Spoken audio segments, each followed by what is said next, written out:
The same way I sort of like to talk about Bitcoin as an insurance policy for, individual humans, Bitcoin is easily understood as an insurance policy for nation states. Generally speaking, America promotes a form of political economy that is quite good, especially in contrast to the 54% of nation states that are sort of aptly characterized as dictatorships or authoritarian regimes. And our greatest competitor on the international stage, China, is working extremely hard to export a model of political economy that is just really awful and bad with respect to human flourishing and human liberty. And I think in those places where China's working really hard to get a foothold, the existence of Bitcoin is quite beneficial for the United States. If people are adopting Bitcoin over, say, a digital yuan, then that is, of course, on balance, beneficial for America and the West.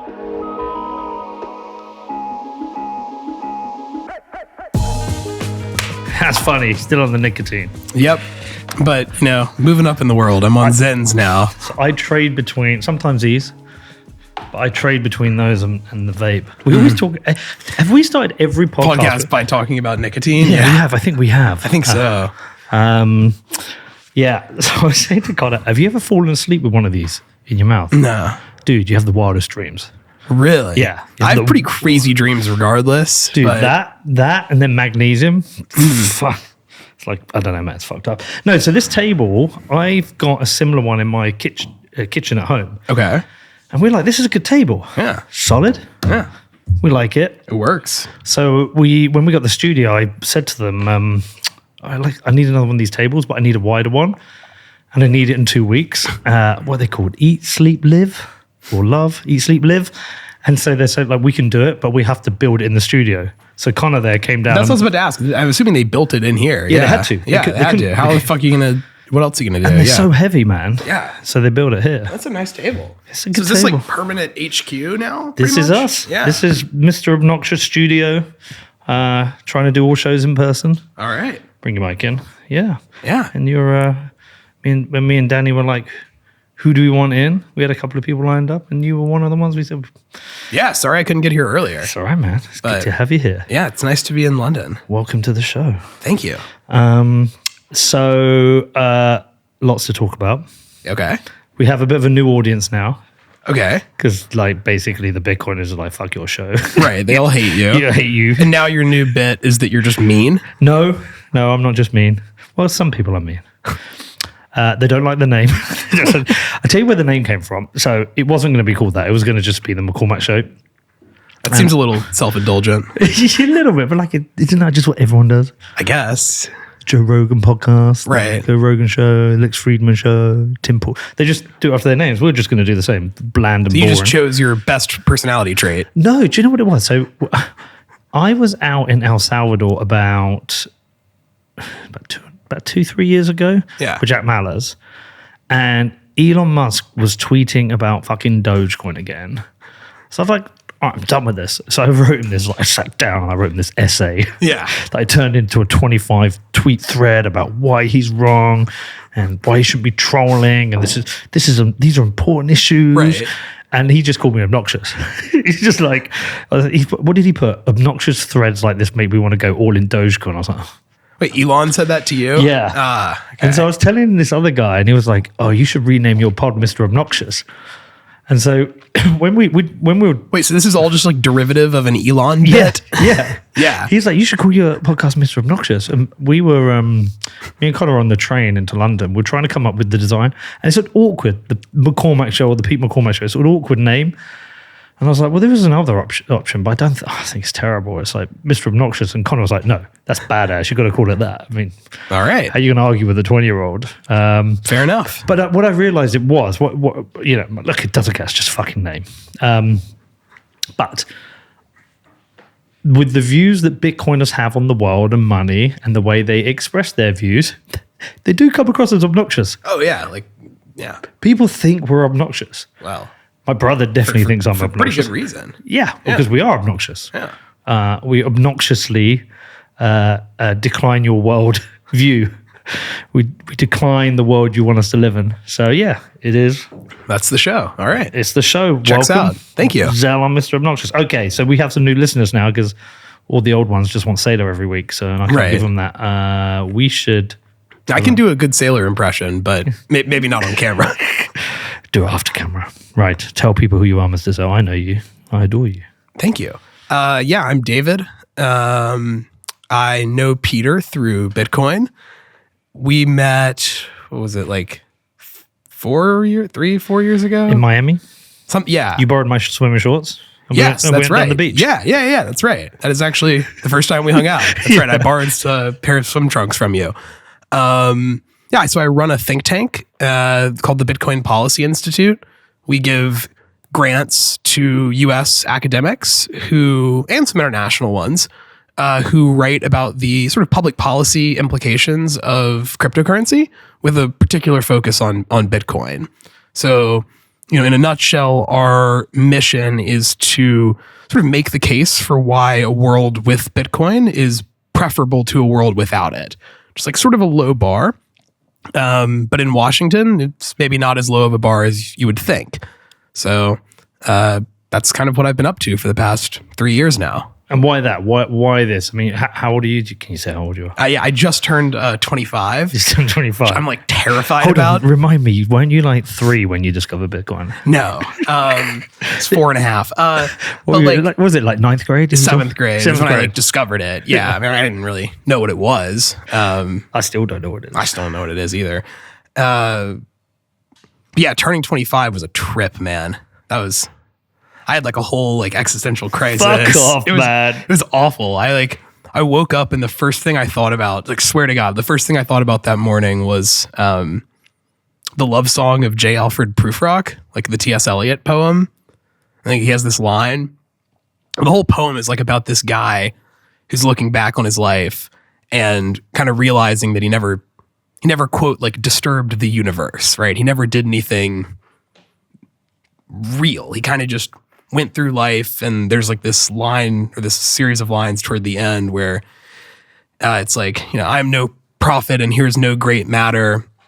I have seen my moment of greatness flicker, and I have seen the eternal footman hold my coat and snicker.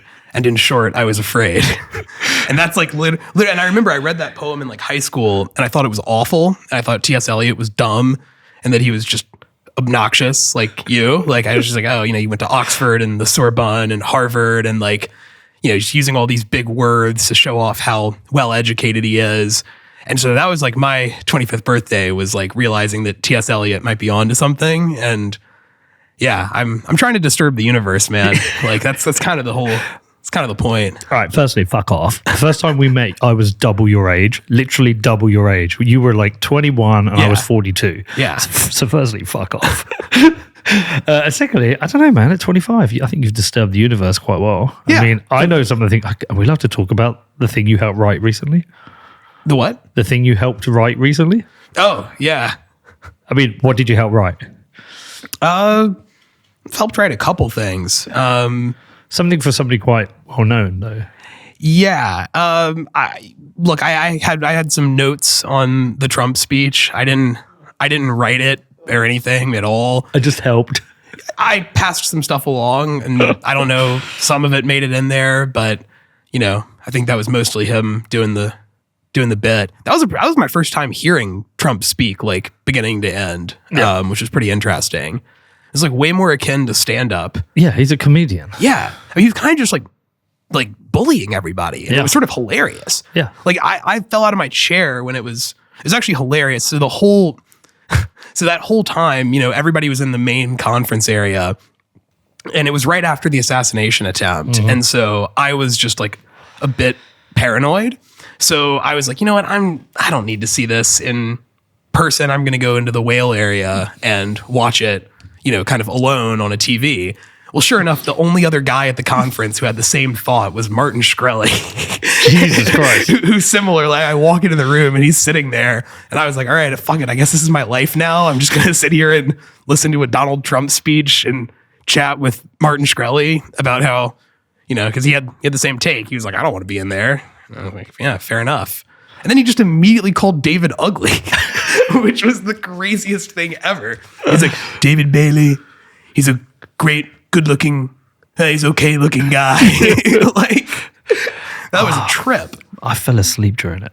Yeah, I mean, it was long. Yeah, it was crazy, though, how, like, he would drift into these more conservative talking points that are sort of fundamentally maligned with the libertarian crowd.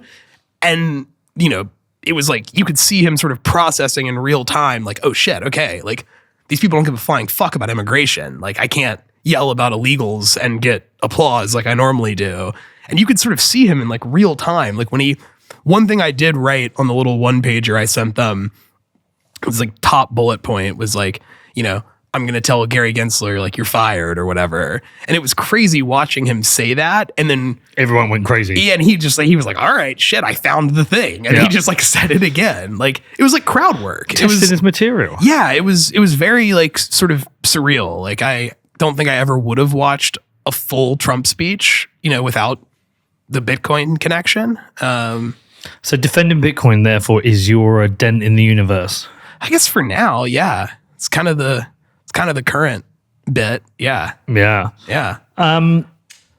So back to your policy work, just to give people an idea, what is it you're fighting against? Because again, there'll be Bitcoiners listening who will definitely know right. And then what we've been up against. And there's other people like, who cares? It's just a sure cryptocurrency. Right. It's like some speculative trinket. Yeah. So I guess zooming out, I think that competition in markets is good. And, you know, this is sort of an insight from Hayek that I sort of just think is correct, which is that so too is competition among currencies beneficial, right? Like if we're going to have a well-functioning market, you know, that has sort of prices, well, for those prices to sort of mean something, we need the money itself to be subject to market forces. So broadly, I think it's good in any context when, you know, monopolies don't exist, with maybe some few exceptions. And so I think money is no different, right? Like if there's only one producer of soda, there's no incentive to make good soda. If there's only one sort of producer of money, there's not really much of an incentive to be attuned to the desires of consumers and users of money. I think the more monies there are, the more people get to play around with different optimizations, right? Do you want a money that's really good at storing value? Do you want a money that's really good at exchanging value? So, you know, when you have sort of a marketplace of currencies, it seems very reasonable that, you know, winners win and the consumer, the citizen, you know, gets a better product.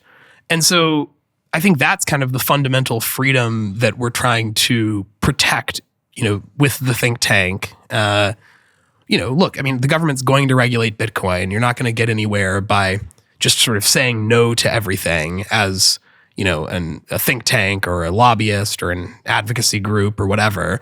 But yeah, fundamentally, we want a regulatory landscape for Bitcoin that allows it to compete and allows people's preferences to reveal themselves in the market. This competition for money will make sense to people in jurisdictions where they have faced serious inflation. So I've seen it firsthand in Argentina. People want dollars. Yeah. I've seen it firsthand in Cambodia. Certainly in the cities, people want dollars. For sure. I've seen it in Venezuela. They absolutely want dollars. And they kind of want Bitcoin a little bit, but to them, they still don't see Bitcoin as a competition always in the same way, the natural way. Right. They want a stable currency that depreciates at a lesser rate than the local it's currency. It's like an order of magnitude thing, right? Like if you're using a currency that's, you know, sort of being debased at 50%, 100%, 200% a year, by comparison, the US dollar is just as good as it gets. Yeah. I think the reason why so much, you know, of the capital in Bitcoin comes from America is because, you know, the grass is always greener. Like, you know, people are never content. They're always looking for something better.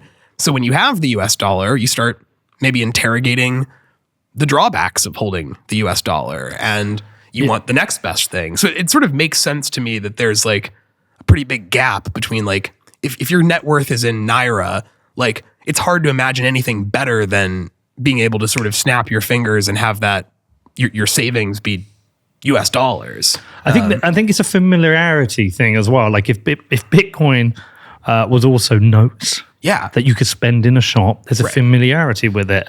And the meme value. Yeah. Like the dollar is a really good meme. Like you can show up anywhere in the world with like $100 bill and basically just get anything you want within reason. Like less so. I think anywhere in the developing world or anywhere where there is like inflation, here would still be weird. If you come to Bedford with dollars, people know what the fuck you want about. I guess I mean like anywhere that is not like a sort of top 5 currency. Yeah. Like if you're in the global South, as people call it, like you're gonna, the dollar is gonna mean something. Like it's a proxy for the confidence of, in the U.S. government, which a lot of Americans don't have much confidence in the U.S. government. But man, if your government is like most governments by comparison, the U.S. government is a hell of a lot more trustworthy. But the next step for me, say here in the UK, right, is trying to help people understand. I get it naturally. Like somebody in Lebanon, Venezuela, Argentina, Turkey, wherever, they want dollars instead of having their local currency. And I'm here in the UK and I want Bitcoin instead of pounds, although I still hold a certain amount of pounds.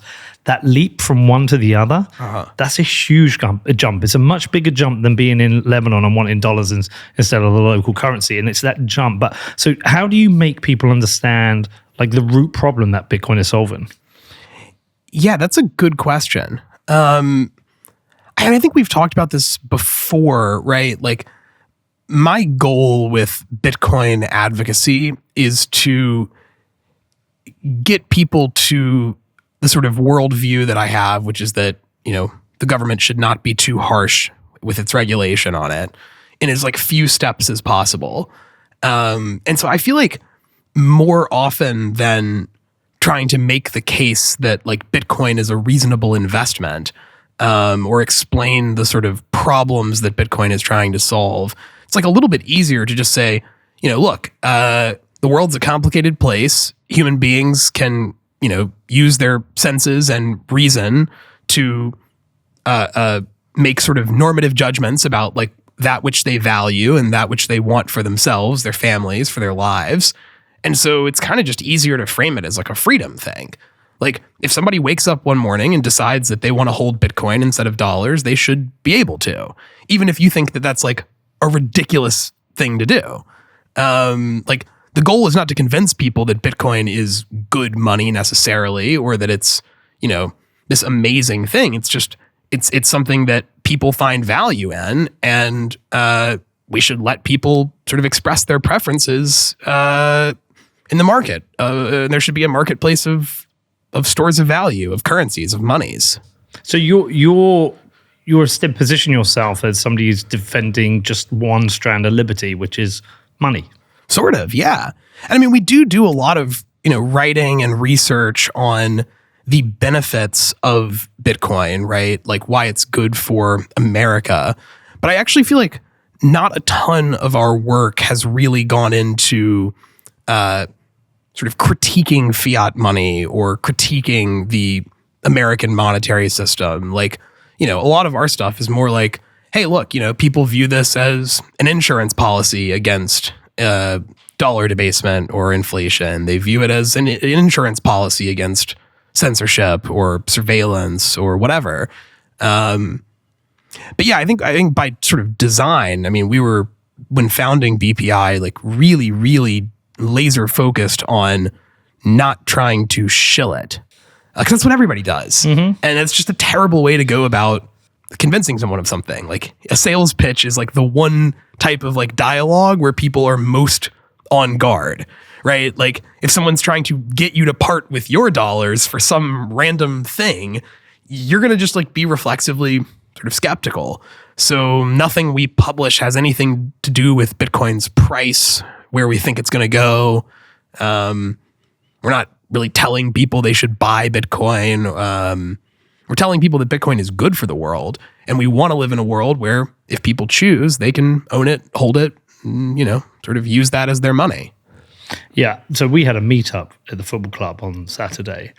And I reckon about 40 minutes was people discussing how they struggle to, get people to understand Bitcoin and how to orange pill their friends. And I was kind of questioning, it's like, why are you spending all this time trying to sell something somebody doesn't want at the time they don't want it? Right. It's got like hardcore like MLM vibes, right? Like it's just it's like Herbalife or something, right? Like so many people get into Bitcoin and then immediately turn around and try to recruit everyone they know to also like buy it. Which, like, to be fair, makes sense, right? If you kind of come to this worldview that having a little bit of Bitcoin is like a really prudent thing to do, then of course you'd want, the people you care about to have that insurance policy as well. But I think sometimes there's like a lack of self-awareness where a lot of at least like that's what I saw when we started BPI, was like there was just so much focus on like, buy Bitcoin and you're going to get fucking rich. And like, I just think it's such a terrible, terrible sales pitch. It's kind of true sometimes for some people. No, sure. Yeah. I mean, like that may well happen, but like, I think it's just sort of a bad look. And the point is like, look, it's going to happen regardless. I didn't think there was a need to, I think there's just sort of an extreme saturation of content, whether it's like articles or essays, blog posts, podcasts. Yeah. Where's the change? Where it's like, here's why you Bitcoin is like this awesome investment and you should add it into your portfolio. What I thought there was a real shortage of was like discussion about like its impact on the world, on sort of political economy, on society, on society. And so, that's like the interesting question to me is like, okay, it's here. So let's do the cost benefit analysis. Like, where does, do we think this is a good thing that it exists now? And I feel extremely convicted that like it is. So that's kind of the song that I want to sing. Well, it's why we did this. Look, we know, we essentially, sacrificed a massive percentage of our audience. We knew it. Right. But we had that same feeling. There's this extreme saturation of podcasts, all having the same conversations with the same people about the same things. It's like, what are we doing here? Yeah, we just started a podcast. Did you? Yeah. Have you booked Sailor? No, it's kind of just mostly fellows, like internal conversations, but I'm sure we'll branch out. And well, there wasn't too much new stuff, to be honest. I mean, this, the most of the new guests that we got over the last year or two that hadn't been heard before were all the fellows. It was Troy, it was Margot. It was Matt, it was Natalie, Ovik, like new interesting things, all the philosophy guys. Yeah. It was new interesting conversations, but I mean, you can't have them on every week, and making 13 shows a month, it becomes a bit more difficult. And so right, we were like, look, it's time. We'll go and make another show. We'll just meet interesting people, talk to interesting people, and things will come up. I mean, this week, today I've got a show out with Ian Burrell, and we were talking about with who? Ian Burrell. I met him. He's a journalist. Alex Gladstein introduced me to him. I met him out in Africa when we went out to see the mines in Malawi. Like the gridless facilities? Yeah. Look, the guy's a total skeptic about Bitcoin, and he left there thinking, oh, this isn't what I thought it was. Yeah. And, we had a conversation about social media, and I was like, oh, have you had a play with Nostr yet? He was like, no. So we had that conversation about Nostr. Yeah. And I think hopefully that's what will happen. Some people will come on the podcast. There'll be freedom-loving people, or there'll be people frustrated about the current situation, what's going on with the politics or the government. And, naturally this might become part of a conversation. They'll go, oh, I'll go and have a look at that. So sure. That's what we hope. If it doesn't work, well, we got a nice table out of it. Yeah, you got a really nice table. You can have dinner parties. Yeah, and I mean, it's also... I feel like you sort of sold the top, right? Like, you're like, oh, we sacrificed a lot of listeners. Like, that's sort of assuming that your listeners are some constant over time. Yeah. And I think the truth is like, you obviously know that. That's why you did this, right? Like the 19th episode of Matt Pines and Peter McCormack, or, Michael Saylor and Peter McCormack, like, It's just, there's going to be an inherent attrition of people that are like, yeah, you know what? I've listened to 17 of these and like, God, I'm ready for number 18. Like, that's just, so in some ways it kind of seems like you sold the top and like not cut your losses, but like, yeah, I think it makes a ton of sense. Yeah, I think if you, depends who you are. I think if you're looking at that podcast and think, God, I would love to do a podcast, and that'd be really cool to do that. And God, why have you quit? I would love to be in that position, but 7 years of traveling, getting bored of the same content. It's like, you got to go, well, why am I doing this? Like, right. what life is this? So you had an existential crisis about being a guy with a podcast, and your solution was to start a new podcast. No, it was more like just traveling all the time. Like, you make a lot of sacrifices. Yeah, when you're making 40, 50 flights a year and living in hotels. I mean, I got fat. And, we've talked about this before. Yeah, like travel takes like a toll on you for sure. It sucks. You got a family and it's just sort of no way to live in the long term. Yeah, no, just also, hand the baton on. I mean, it's somebody else could. I mean, Natalie Brunel does a great job. There's other people out there doing a great job. It's like, carry on. It's not like there's suddenly no content. They're just going to go elsewhere. And there's not a shortage of Bitcoin content. Yeah. And look, if this works, cool. This will work and we'll get some interesting people on and then it will support it. But you kind of, you got to retire at some point, man. Yeah, I guess so. Yeah, we're not all 25, dude. Yeah. We're not all 25. Okay, let's talk about the politics of this thing, because it's a really interesting time. Some people have been kind of alluding to the fact that this election is critical for Bitcoin. If Donald Trump wins it, Bitcoin will succeed, and because he won't overregulate it. And some people are like, oh, if Kamala Harris wins this election, Bitcoin's over, America's over, the world's over. I think it's I think that's a little bit extreme. Yeah. I think Bitcoin survives whatever. But is there any reality in that? I mean, your experience of being up on the hill in DC, what is your experience with it? Yeah, I mean, gosh, okay, so I sort of agree with the meta take that the stakes are not existential. I think the stakes are real, though. It's, I think, hard to make the argument that, at least in the short term, a Donald Trump presidency would not be better for Bitcoin. But I also think it's a real can of worms. And there's a lot of gaming out that you can do, right? I think the base case for a lot of people is, Donald Trump gets elected, and for the sake of argument, let's say, Republicans control the legislature. And so we're in a position where both by executive order and by acts of Congress, positive policy for Bitcoin, just gets to happen pretty easily. Okay, then the question to ask is, what happens 4 years later?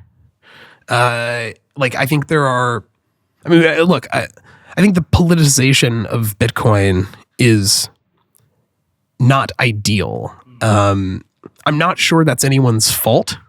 I think people love to blame people for that, right? If only there'd been more progressive Bitcoin podcasts, then this would have never happened. Or gosh, if David Bailey hadn't sort of, made it his mission to do the Trump thing in Nashville, this would have never happened. I am more of the view that it's just kind of the spontaneous order. Again, just riffing from Hayek, just kind of think it happened this way, and it was kind of seems like it was path dependent, it was just gonna happen this way. One tail risk that I think we've talked about before, there's a sort of, I can't remember the guy that wrote this book. It's some academic, but the sort of thesis, and I think maybe the title of the book as well, is the secret theory of Congress, or the secret Congress theory or something. Basically, the argument is that the ease with which you can affect public policy for any given issue is inversely related to how much attention that issue receives.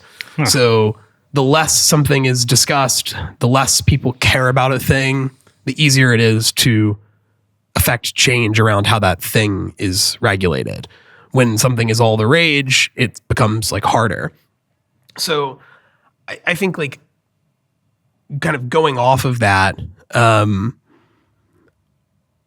one of the risks of the sort of really warm embrace of Bitcoin by the American right is that it sort of plays a significant role in shaping the left's understanding of Bitcoin, right? It goes from this kind of niche thing that no one cares about to ideological. Right. Now it's like, it's Trump's plaything.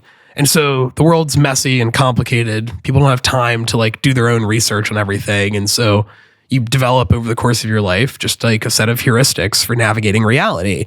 And one heuristic that I think is kind of reasonable to have on some level, if you're a committed Democrat, is you're like, well, whatever the orange guy says, I think the opposite. Yeah. So I think there's like some risk that like, you know, this becomes a partisan issue. And in keeping with that sort of theory I described, like, I'm not sure how ideal that is. If like every election, people are saying this is the most important election for Bitcoin and crypto like ever, because it just becomes this thing where the Democrats reflexively dislike it because Trump liked it. And so, yeah, I think there's sort of tail risks of all of that. As for what a Harris administration would be like with respect to Bitcoin, I mean, I certainly don't have like a crystal ball. I think there are I think Nick Carter has written like really good pieces on like the choke point stuff and makes a really compelling case that there are people in that orbit who really have an axe to grind. And if given power, it seems reasonable that they'll try to wield it similarly. I don't know. I'm not as bearish as maybe others are, but it's also just really tough to like navigate because we're at a point where the people associated with Harris are willing to say or do like anything. You know, we're a month out from the election. So we've had a lot of talks with people on the Harris team, and they've sort of more or less, to quote SBF, said the right shibboleths and like, you know, sort of said the thing that they need to say. Whether you can put any stock in that is a separate question because they're just not a month out from the election, 2 months out from the election. Like when we were having these conversations, like, of course they're not going to be like, yeah, you know what? Fuck Bitcoin. Like, you know, we don't want your attention. We don't want your industry's money. Like they're kind of at a point where, you know, they're certainly not going to reveal their, you know, hatred for Bitcoin if it exists. Well, I mean, look, as an outsider, it feels like they're trying to say nothing about anything. Well, it's honestly, like, I have to say, like, the Harris campaign has been, like, I think quite impressive. And it's completely, like, new. I mean, as someone who kind of considers themselves, like, a student of politics, like, I'm not sure anyone else has really run on just vibes, basically, the way that Harris has. And it's like, you kind of have to tip your hat to the people on that campaign. And maybe they were just sort of working with what they had. And, you know, the strategy was sort of the result of just the forcing function of the extant circumstances. But yeah, I mean, they kind of did a completely different strategy. We're just going to make like TikToks. We're going to smile a lot. We're going to be cheerful. Dance. It's like Sailor says, we're going to be cheerful, happy, or, you know, cheerful, constructive, happy, whatever. And talk as little as possible about substance and public policy. And yeah, I mean, it seems to be working fairly well for them. So, you know, it's interesting. What are the tail risks that you worry about? What kind of policy could come down the road that you worry about? Yeah, I mean, I think there are, I guess maybe you could sort of split this into a couple of categories. You first would be that sort of Elizabeth Warren and her sort of comrade and her goons, right? Yeah, Elizabeth Warren and her goons, are given material positions within financial regulatory bodies, and we continue to see a lot of the same sort of Gensler stuff. Obviously, these securities debates are kind of less important for Bitcoin specifically, because it's a commodity. But yeah, I think that is still a real problem and a threat. I think also a lot of the, just as an aside, a lot of the sort of shitty parts of the crypto world, I actually think kind of come from, or like products of, securities regulation. Like the reason they have these sort of convoluted pre-sales and all of this, like, I mean, a lot of it is downstream of securities regulations. Not that scamming goes away in the opposite world. So, but anyway, so I think that's one side of it. There are risks of things like, the excise tax, which have been floated by the Biden administration, like the same way that when you buy alcohol or tobacco products, you pay like a sin tax or whatever in a lot of countries, like an extra tax just because the thing you're buying is socially deleterious.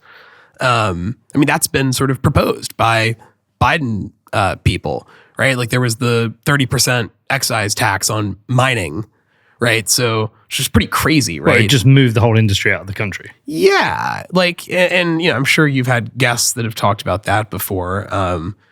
And stuff like that. I mean, the fact that that's even sort of being thrown around is scary to me because it, once you even sort of suggest something as like an idea, you're kind of memeing it into existence, like incrementally. Like now that is sort of one arrow in the quiver of the Bitcoin hater, right? Yeah. You now have that idea and it's kind of been reified by top Biden people is like, oh, that's like a reasonable thing that we could do.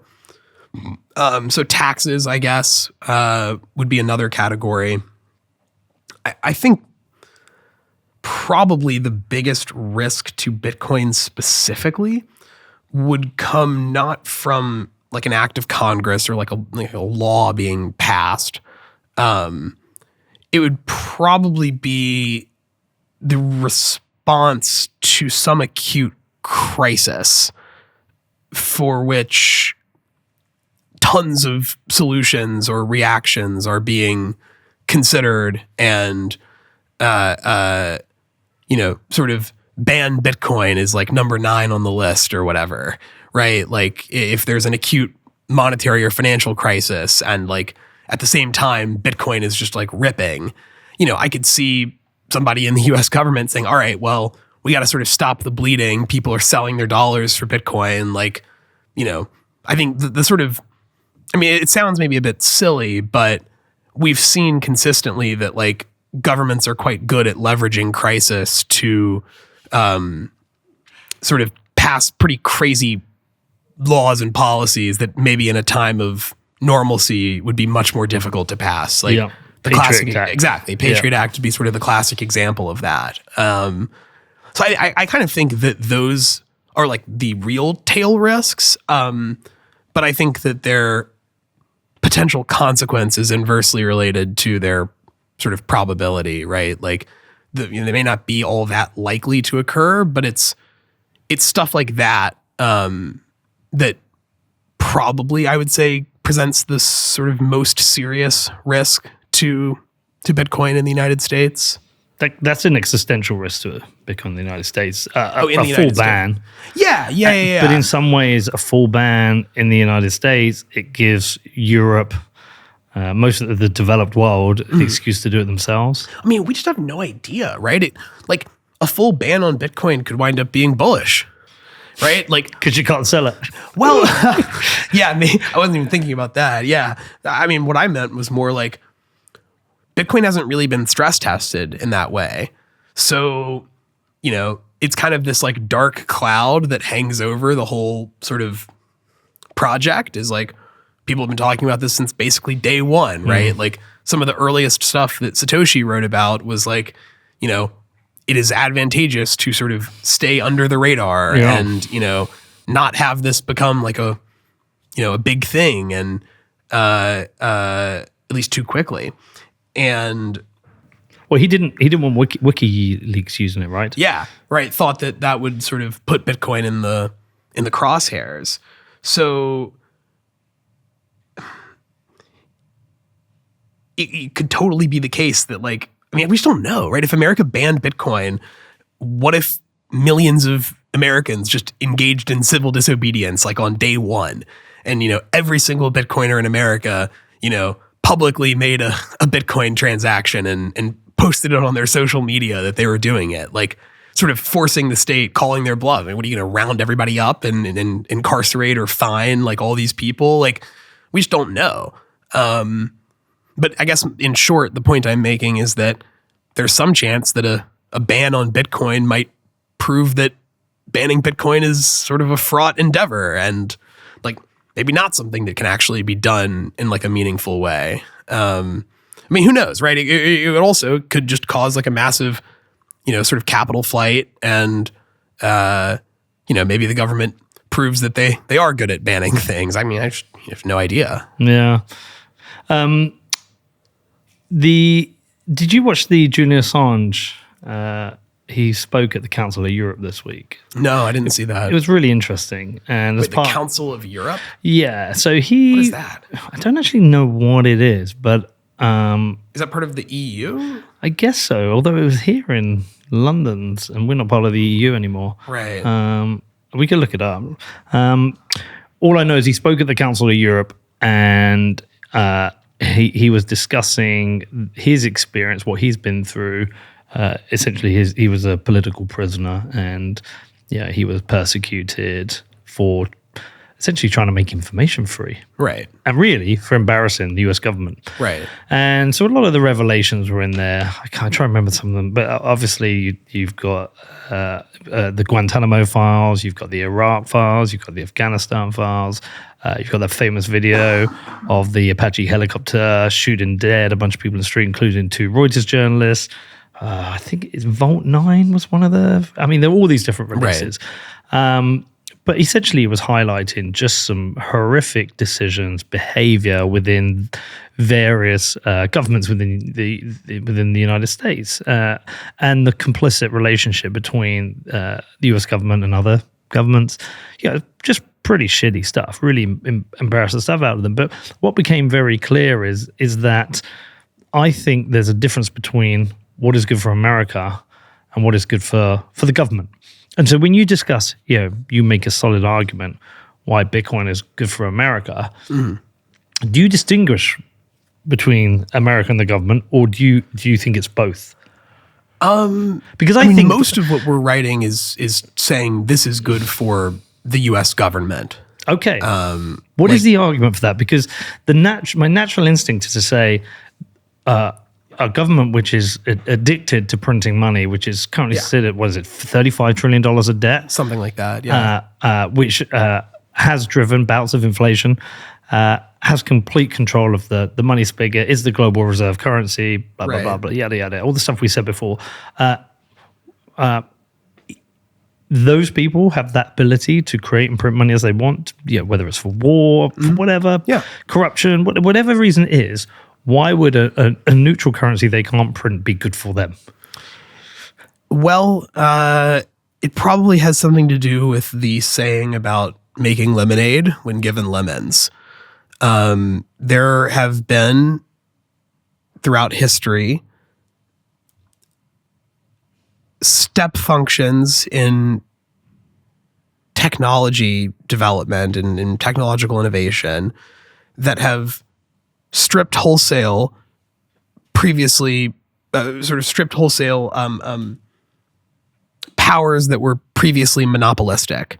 So the classic example would be the printing press. The Catholic Church had like a monopoly on the production and dissemination of the written word, of knowledge.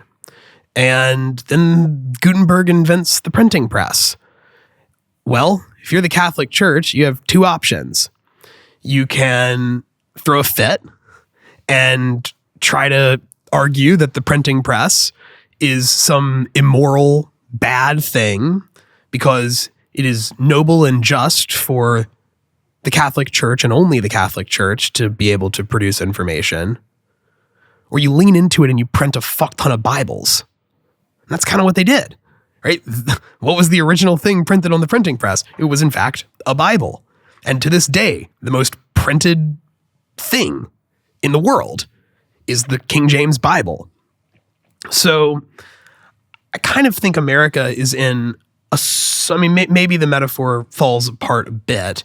But I think it's like a somewhat comparable situation in the sense that I really, in my heart of hearts, don't think that the U.S. government has much of a choice if the question is, should we get rid of it?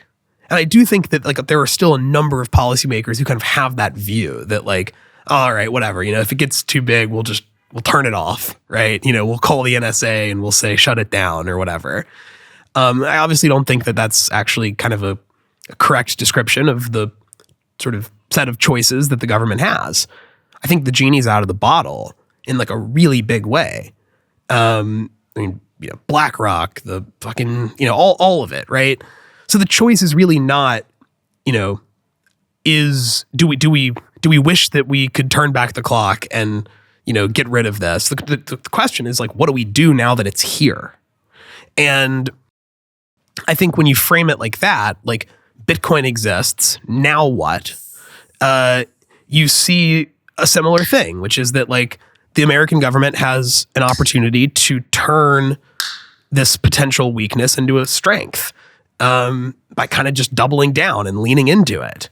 I think that's kind of like obviously the strategic move. Like I think Lummis's bill, for example, on America having some Bitcoin, it's like kind of an awesome kind of example of that type of thinking. It's like, all right, well, fuck it, man. If Bitcoin's real, let's buy some. If it goes to zero, who cares? Because we printed to buy it. We have infinite money anyway, basically. At least that's the working theory by the government or people in it. And if it does grow so much that it becomes a threat to the dollar, well, hey, we're going to have a shit ton of it. So we'll kind of be okay. It's like an insurance policy. The same way I sort of like to talk about Bitcoin as an insurance policy for, individual humans. Bitcoin is easily understood as an insurance policy for nation states. And who is in more need of an insurance policy against, in the event of a failure of the sort of fiat system than America? The humble bee, a keystone species crucial to the survival of Earth's inhabitants. Here's how things would look if bees vanished. And here's how they'd look if humans vanished. But imagine if instead we became a keystone species by doing things the right way, by taking responsibility for our actions and becoming the solution. Iron mines the world's most responsible currency the right way. Because the future depends on it.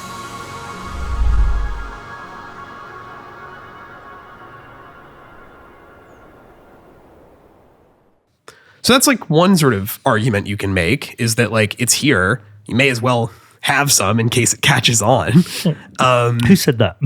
I don't know. The other argument, though, I think that's always been more compelling to me is the extent to which Bitcoin can help America achieve its like geopolitical goals.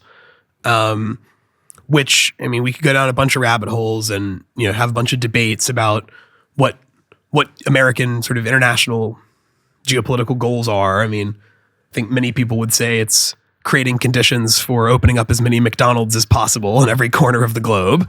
And I think there's, sort of compelling arguments to be made that that has sort of been one of the principal drivers of U.S. foreign policy is just creating conditions for better conditions for American capital. But I think that I'm a little less cynical. Not that I don't think that that's true, but I also do think that it's the case that, generally speaking, America promotes a form of political economy that is quite good, especially in contrast to the 54% of nation states that are sort of aptly characterized as dictatorships or authoritarian regimes. And I think there's like a real battle going on globally for political economy. And it's just kind of a sort of fancy, silly phrase. It really means just kind of a way of life, like a way of being. What are the sort of rules of the road for how you can behave and what you can do in society, what you can do in your home, what you can do with other people. And our greatest competitor on the international stage, China, is working extremely hard to export a model of political economy that is just really awful and bad with respect to human flourishing and human liberty. And so, given that America, I think, does have a vested interest in promoting a competing political economy, a sort of this liberalism and sort of sort of liberal democracy plus capitalism, basically, I think Bitcoin can be really useful toward that end of promoting basically the values that we care about. Because Bitcoin gives you. I had an argument with sort of a little back and forth with Shinobi about this, and I think he actually made a good correction. I think I had some tweet, or I said, no, it was like a thing with Ro Khanna, and I think I said, that sort of Bitcoin gives you sort of like property rights, I think was like the example I gave. And Shinobi was like, well, it doesn't really give you property rights. And so it sort of is a proxy, or it's the next best thing. If you lack property rights, if you lack the freedom to transact, if you lack the ability to sort of own things and decide what you do with that which you own, having Bitcoin is like a really great. You have optionality. Yeah, it's right. It's exactly. So yeah, I mean, I think as China is trying to, in particular in the global South, sort of export its political economy, get everybody else into the sort of authoritarianism tech stack, Bitcoin's like a really compelling alternative. And I think in those places where China's working really hard to get a foothold, the existence of Bitcoin is like quite beneficial for the United States. If people are adopting Bitcoin over, say, a digital yuan, then that is, of course, on balance, beneficial for America and like the West. And so, I think the printing press metaphor may have been a bit stretched, but the internet is like probably a better analogy, right? Like the internet comes along and all of a sudden anybody can figure out how to make a bomb or can coordinate with other people who are like radicalized and plan terrorist attacks or sell fucking, like drugs or child porn or hits. I mean, the Silk Road, basically, right? Like that was a lot of people's fear. It's just darknet markets and we can't control it and people are going to do all sorts of crazy things. And then we sort of decided, after a long and contentious series of policy debates, that we ought to have a set of regulations that give people the freedom to use the internet and to conduct commerce over the internet and to build internet businesses. And that wound up being like a massively beneficial decision for the United States. I mean, because all the top internet companies are in the US. Well, who's outside of it, like Spotify? Right. Yeah, literally. This massive sort of economic growth and economic gains that accrued to us for creating the conditions that were ripest for internet entrepreneurship. We also saw things like the Arab Spring, where people were using Twitter to coordinate protests in their respective governments. And yeah, I guess I just kind of have this almost like intuitive sort of meta take that like, yeah, on balance, like freedom is just like good. And that when technologies give human beings like more political and economic freedom, the nation state that is freest will benefit the most. I mean, this is sort of like an idea that comes from what was his name? Schultz. Was it Howard Schultz? I think he was like Secretary of State under Reagan or something, but you might want to fact check me on that. But you know, his whole thing was this idea that sort of like open societies like win. And like the reason that America sort of won in the Cold War was because you had one side that was trying to keep everybody in, to keep the capital in, to keep the human beings in, to restrict, to constrain. And then you had another side that was trying to attract, that was saying, you know, we're going to, you know, make ourselves a more compelling option, and we're going to sort of compete in the marketplace of countries, and we're going to trust that human beings will over time kind of gravitate to those societies which are freest. And so like a lot of our big efforts during the Cold War were things like, you know, Radio Free Europe or whatever, were, you know, trying to expose people to our information, to our markets, to our goods and services, to basically attract people to this ideology that of the West. And I think there's something similar happening like with Bitcoin. Like if you have your net worth in, you know, on a ledger and you're a citizen of an authoritarian regime, you now have the ability to vote with your money, and you can go put that capital into the American economy, and you're not going to be stuck in a financial system that as a prerequisite requires keeping you in that sort of place. So yeah, I mean, I guess just the sort of bong rip take is that like freedom is good. America benefits the more free the world gets. We have a vested interest in promoting our sort of political economy. Bitcoin contains a lot of the key elements that sort of make the American political economy what it is. And so globally, the more people that get it, the more people that are going to sort of align with us and be able to exercise the freedom to align with us. So yeah, I mean, there's a bunch of more niche arguments that you could get into there, but that's kind of like the zoomed out meta take, is that like on balance, when you give human beings freedom, closed societies lose and open societies win.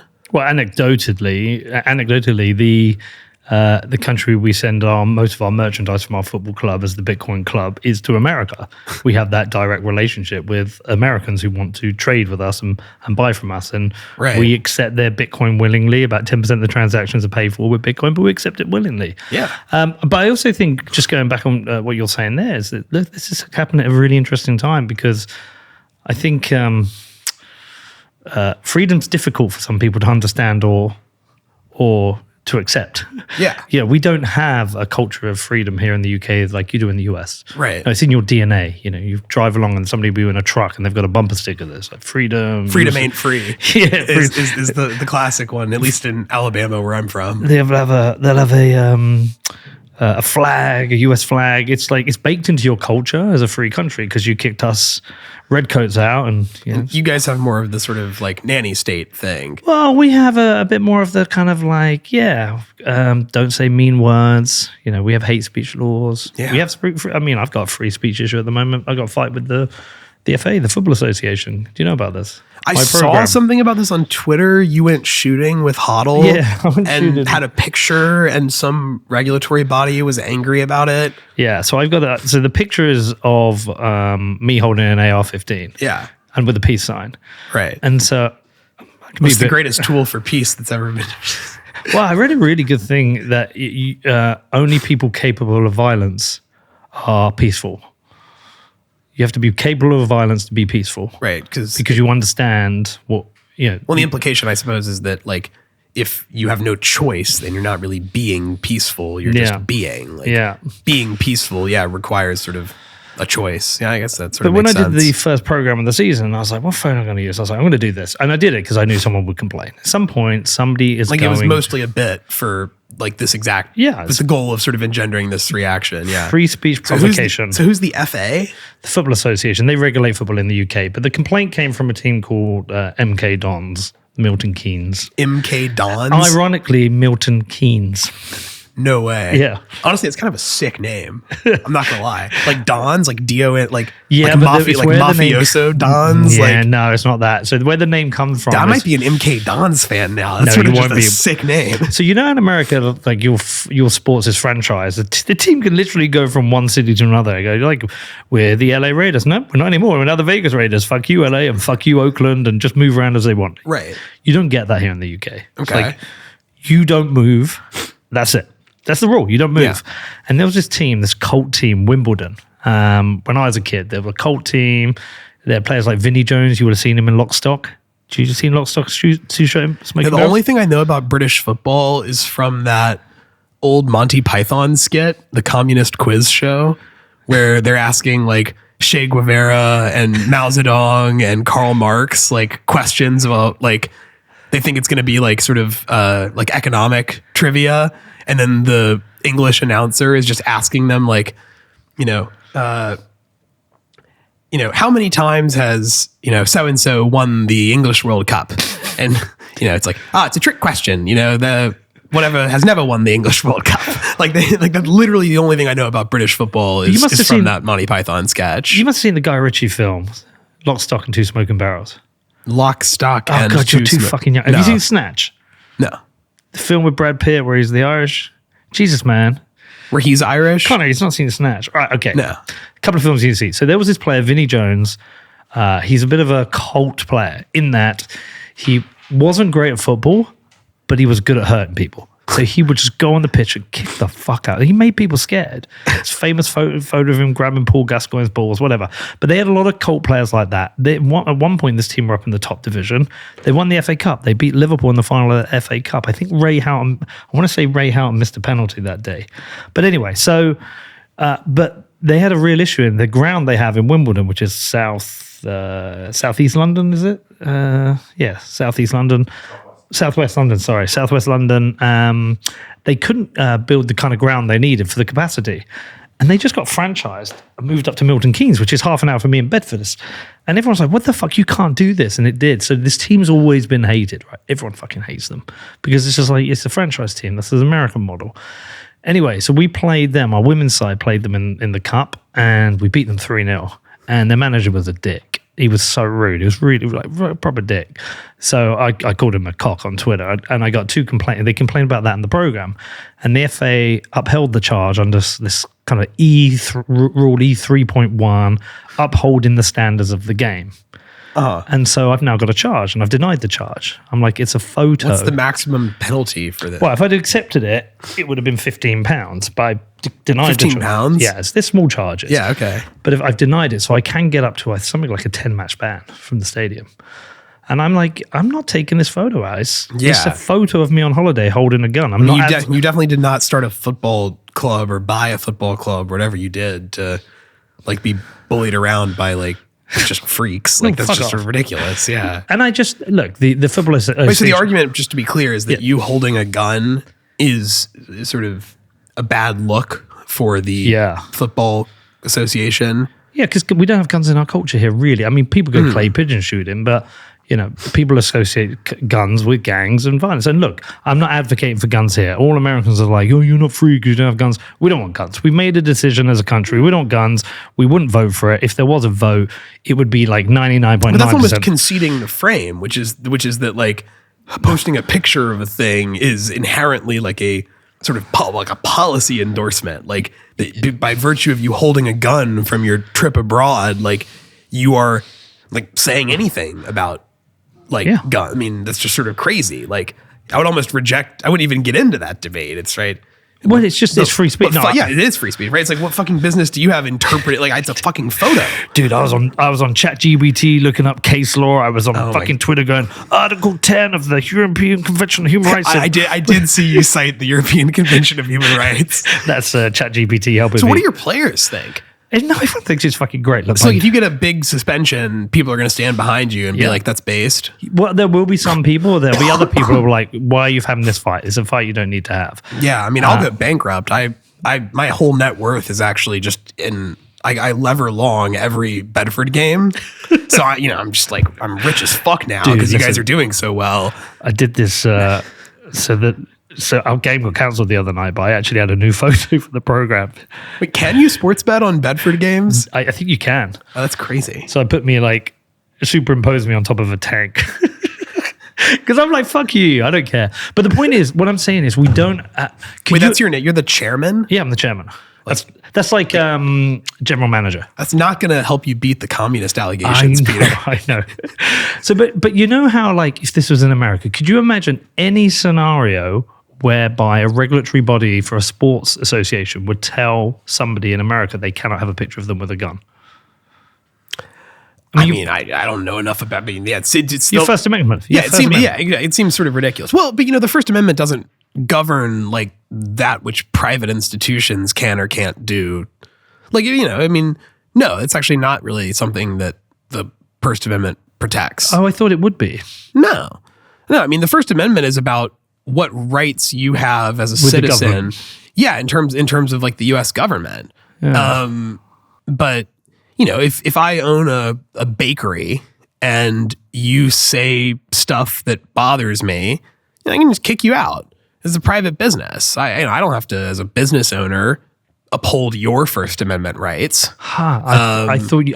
Okay. Well, anyway, so look, the point being is that we don't have this culture of freedom. It's not in our DNA. We have hate speech laws. We just don't have the culture that you have in the US. Yeah. And it's changing though. It is changing. I mean, you heard like Tim, I don't know if you watched the Waltz JD Vance debate. I watched the highlights that came out on Twitter. Yeah. So one thing I found like particularly troubling was, JD Vance in response to, I think this was like the clip that got a lot of attention. It seemed like I've been traveling, so I haven't really paid attention to the news, but Waltz was like, did Donald Trump, do you believe Donald Trump lost the 2020 election? And he refused to answer. Yeah, and he didn't answer, but he made this point about, free speech and like blah, blah, blah. And, JD Vance got this like zinger in that was like, you're on the record saying that you think the government should, stop like, misinformation, sort of free speech be damned. And Tim Waltz's immediate reaction to that is like, well, of course, misinformation, hate speech, these are things that free speech doesn't cover. When it's like, well, no, those are the exact things that like free speech is designed to cover, right? Like free speech just becomes sort of meaningless if it only protects, docile, sort of meaningless political speech. Like the whole point is like there's no such thing as hate speech really in like the American legal system. Like that's not like actually some, it like doesn't exist. But it's like their politicians are like memeing that into existence. So like, well, now, your your First Amendment rights don't protect your right to say stupid stuff or to say offensive things or mean things. So it's like, no, that's exactly what they do. So, I mean, I feel like people are attacking it. People don't like There's a mounting sort of skepticism about free speech absolutism in the American sort of. Did I see John Kerry talk about it as well? I think he did. He said, I think somebody made some. I think it was John Kerry. Someone said something about but I think he was more like lamenting the existence of the First Amendment. He was like, well, the First Amendment. I don't remember, but I thought what he said was something like, the First Amendment sort of stands in the way of our ability to, stop misinformation. Which is, I guess, like that. If that's what he said, I guess that's sort of true. If the conclusion of that is that we ought to, change the First Amendment, then I think that's pretty fucking stupid. But so we don't have those protections here. Right. So look, and I know free speech absolutism doesn't work because you can incite violence, and it's the fire in a cinema thing. I understand that point, but like we don't need to go to that extreme. But we have it here. There was a comedian, and he, as a joke, he taught his dog to do a Hail Hitler, and he was sent to jail, I think, for a year. Oh, yeah. Man. That's the extreme example that everyone brings up. But there are hate speech laws, racism, homophobia, etc., etc. You can go to jail for it, and people have gone to jail for it. So we don't have that, and we'll have people to say, "Well, that's right. They said something mean to that person." It's like that's so scary and makes my blood boil. Like, well, that's the problem with the legal system we have in the UK. Look, I'm particularly aggrieved because I spent. You're quite familiar with the UK like legal system. Because my lawsuit wouldn't have gone to trial in the US because you have slap protection. We don't have slap protection yet. We have oligarchs who are sued journalists. We have this chilling effect. And the burden of proof was inverted, basically, right? Of course, you had to. Yeah, I had to prove a negative, right? Which thankfully Jack Dorsey did for me. But but Jack's the man. Jack is the man. But the point being is that we don't have a culture of it. We actually have a culture of people saying, "No, this is right. You should go to jail if someone says a mean word." And and look, this isn't. Again, the point isn't. I don't advocate for racism, homophobia. I don't advocate for any of this. All I'm saying is we should not have hate speech laws that send people to jail, because if we do, someone will abuse those laws against you. They will weaponize those laws against you.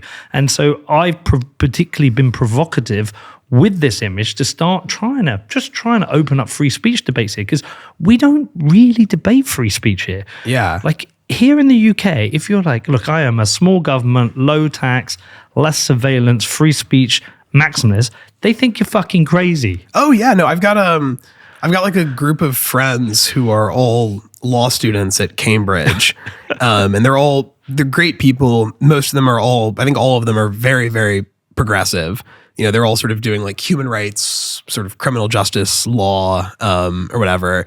And, they came to visit Alabama a few years ago. And so we were this is where I met them. And so, one of the first things we're talking about is, I'm like, I love America. Like, America's awesome. And, they're like, well, what do you think's so good about America compared to like the UK? And, the free speech argument was like one of the first that I made. It was like, well, correct me if I'm wrong, but like, you guys can like literally be punished for saying shit. Yeah. Like, that's crazy. We can be flogged. Yeah, like that's nuts. And it was a great conversation, but it was, and I think these were a group of people that were a little bit more prepared than the average British citizen to talk about the free speech issue. But it was still clear to me that like, yeah, that's not really in the zeitgeist like here. Like, it's not something people think about all that much. Like, you guys have enough freedom of speech that it doesn't really become an issue for most people. And then... Do you know who thinks about it? Who? Journalists. Oh, I'm sure. And they think about it with fear of anything they write, they might be sued. And that can be... if you're an independent journalist, you're fucked, really. Mm-hmm. I mean, if you work for the Times, Telegraph...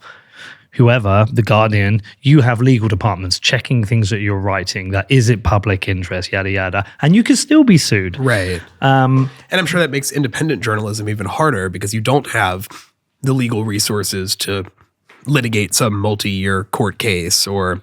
You think of the cost of mine, 1.78 million for calling a liar a liar. Right. And we all knew he was a liar. Right. And, the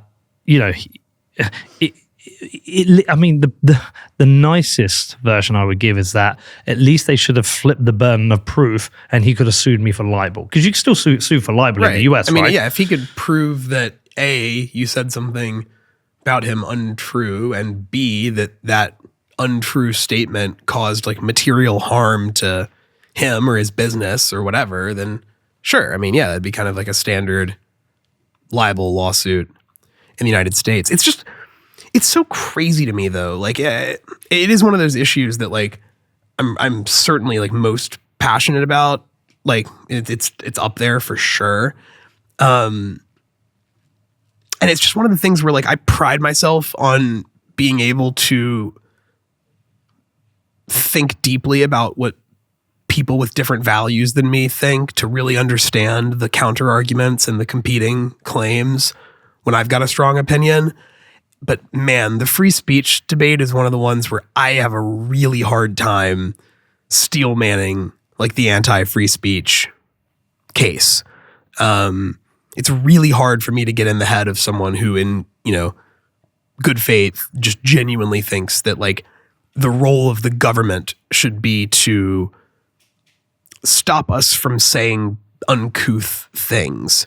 I mean, it sort of betrays a complete lack of trust in your own culture and citizenry. Like, the best deterrent against hate speech, if you want to call a sort of set of speech hate speech, is shunning, is ostracization, is ostracization. Ostracization. I can't speak. I'm jet lagged. Is sort of, yeah, if you say like racist things, people will be like, fuck you, you're a bigot. Like, get out of here. Yeah, you freak. Like, get out of this bar. Like, no one wants to hear that nonsense. Yeah. Like, that or is you're fired. Yeah, whatever. Like, that is the, like, I think it's a very reasonable mechanism for like enforcing, it's a review system. Yeah, it's right. It's just sort of a decentralized, just look, like, put your thoughts into the marketplace of ideas and then be responsible and own up to the social consequences of whatever argument or statement that you've made. But to say that like we need the government to adjudicate that speech, which is permissible and impermissible, at anything, inside of the, the sort of craziest sort of tail stuff, right? Like, it's depressing, because if I were in your shoes, I would read that as basically my government thinks so little of me and my peers that they don't think we can self-regulate, basically, that we are so scared of the debate that we're going to prevent the debate from even happening. Like, it's just nuts. Well, we had it this week. There's a guy, I think his name was Richard Crisp. I think it's Richard Crisp. Again, it's another football thing, a football match. I think it was Sheffield Wednesday. I didn't see the full details, but somebody died. I think they had a heart attack or something in the ground, died. And this guy on Twitter made a joke about it. And it was a really shitty, horrible joke. Yeah. Because Hillsborough, the ground it happened at, that's the Leppings Lane end. There was a football match years ago. Yeah, it was before you were born. I was like 10. Liverpool played, I think it was Nottingham Forest, semi-final of the FA Cup. And there was a crowd crush. Too many people came into this one stand. They used to have these big barriers. 95 people died on the day, but they were up to, I think 98 people died overall, or 97. And he came and said, Leppings Lane then, that's 98. We'll have a celebration. We get to 100. Just the grossest thing. Yeah. This was a national tragedy. And the people from Liverpool went through a lot with it. And he blew up on Twitter because of that. Yeah. His boss seen it. He's now been fired. Yeah. And I think I read something, even his wife's going to leave him.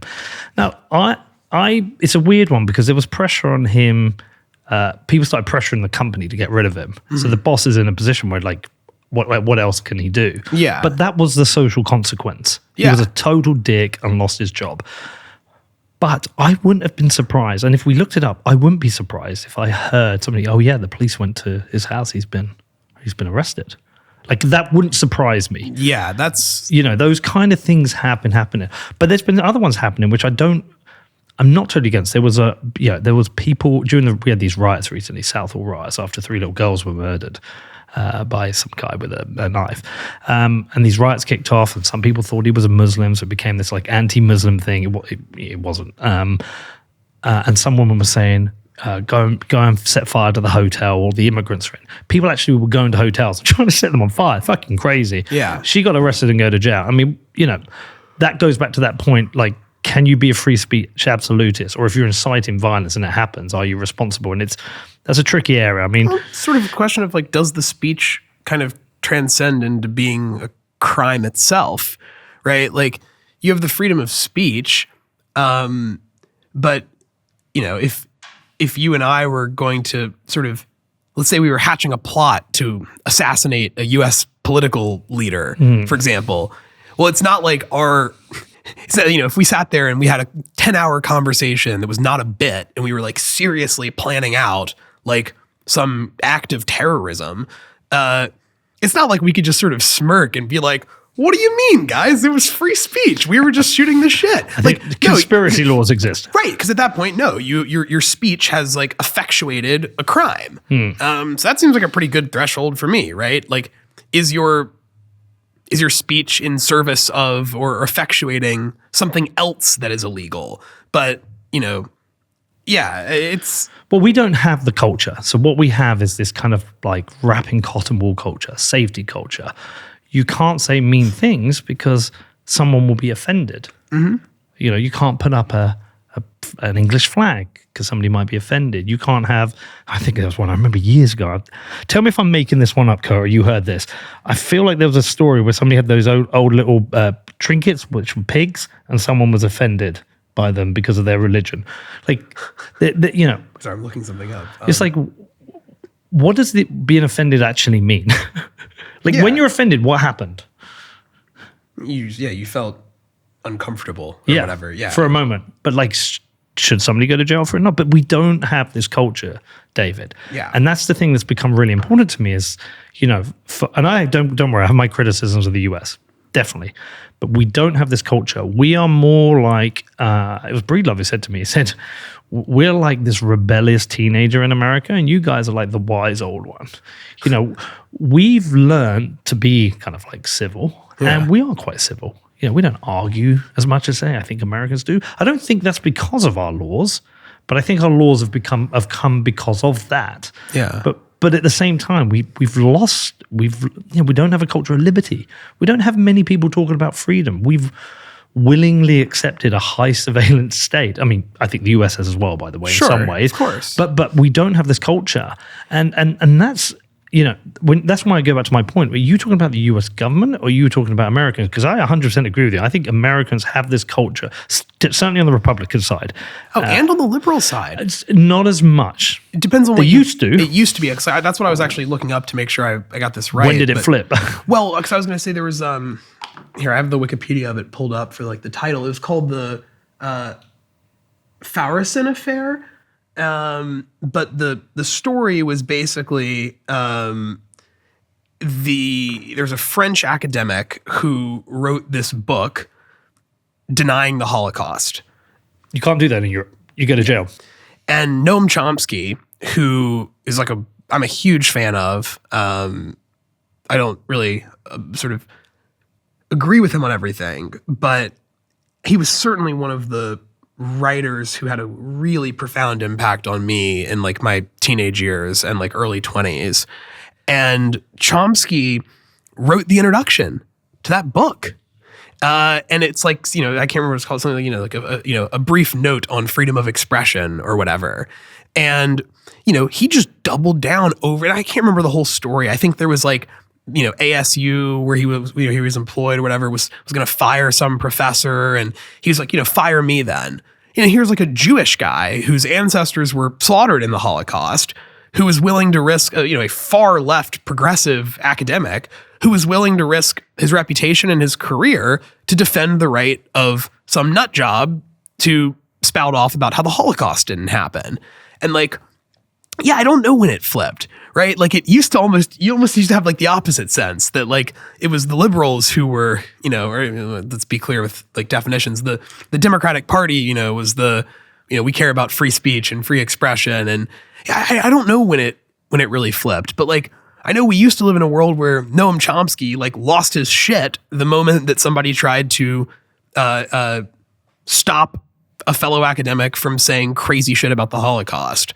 And that story really inspired me and has stuck with me for a long time. And it's not a novel insight, but it's just all of these scenarios where people say well, but what about when it offends people or when it hurts someone, because it emotionally blah, blah, blah. It's those are the only types of free speech that actually matter, right? Free speech is meaning, the only context in which free speech matters is when it comes to the speech that we find most vile and repugnant and awful and brutish and rude and morally bankrupt.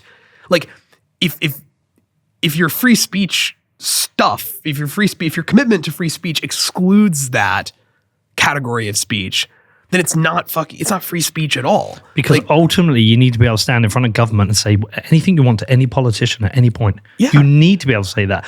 I think I wonder if I've made this up, When you start speaking, I'm gonna have a look. I'm gonna have a look again. But I got a feeling there's like something that's coming in Australia where you can't criticize the government or something or other. Yeah. And I saw a guy on Twitter. They tried to arrest him for something he was saying about the government as well in the US, and he was like, "Fuck off." But that is the point. But we don't have that. We just don't have that here. Yeah. And it's a real cultural problem I think we have in our country, and I don't think it was a problem I felt 10 years, 20 years ago, and I don't know if that's just my age or it's actually this slide we've had into becoming a huge surveillance state. I mean, we have facial recognition cameras in London, which, by the way, are completely failing. I had Silky Carlo on the show talking about that. Yeah, everything is tapped, every phone call is recorded, every transaction is is tracked, and we've become this very complicit society that is just accepting so much. Yeah. I feel a shift, though. I feel a shift. So the other thing from where? Is it youth? Tell you what, let me read you this tweet. There's a girl I follow on Twitter. She just tweets about football, right? And she, what's her name? She's a lefty. She voted for Keir Starmer, right? And so did all my British friends. Yeah, and they're all starting to regret it. Really? Yeah, a lot. Well, some are like, I think some of them haven't realized, like they haven't accepted they fucked up. Yeah. And it's not because I'm saying you should vote Conservative. They were terrible. There's a reason why Labour won it. But this guy, Rishi came after the cigarettes, bro. Fuck that guy. Right. So she said, I will never, ever vote Labour again for as long as I live. In fact, I probably won't vote ever again. Rebecca Arnold, she's a Liverpool fan. I follow her. She's kind of cool. Talks about football a lot. But I think I know a bunch of people who voted for Labour who now don't want to admit they voted, who are like, fuck, what have I voted for here? It's just another government party that's coming in that is, they've got horrible discriminatory policies against the people they usually would protect.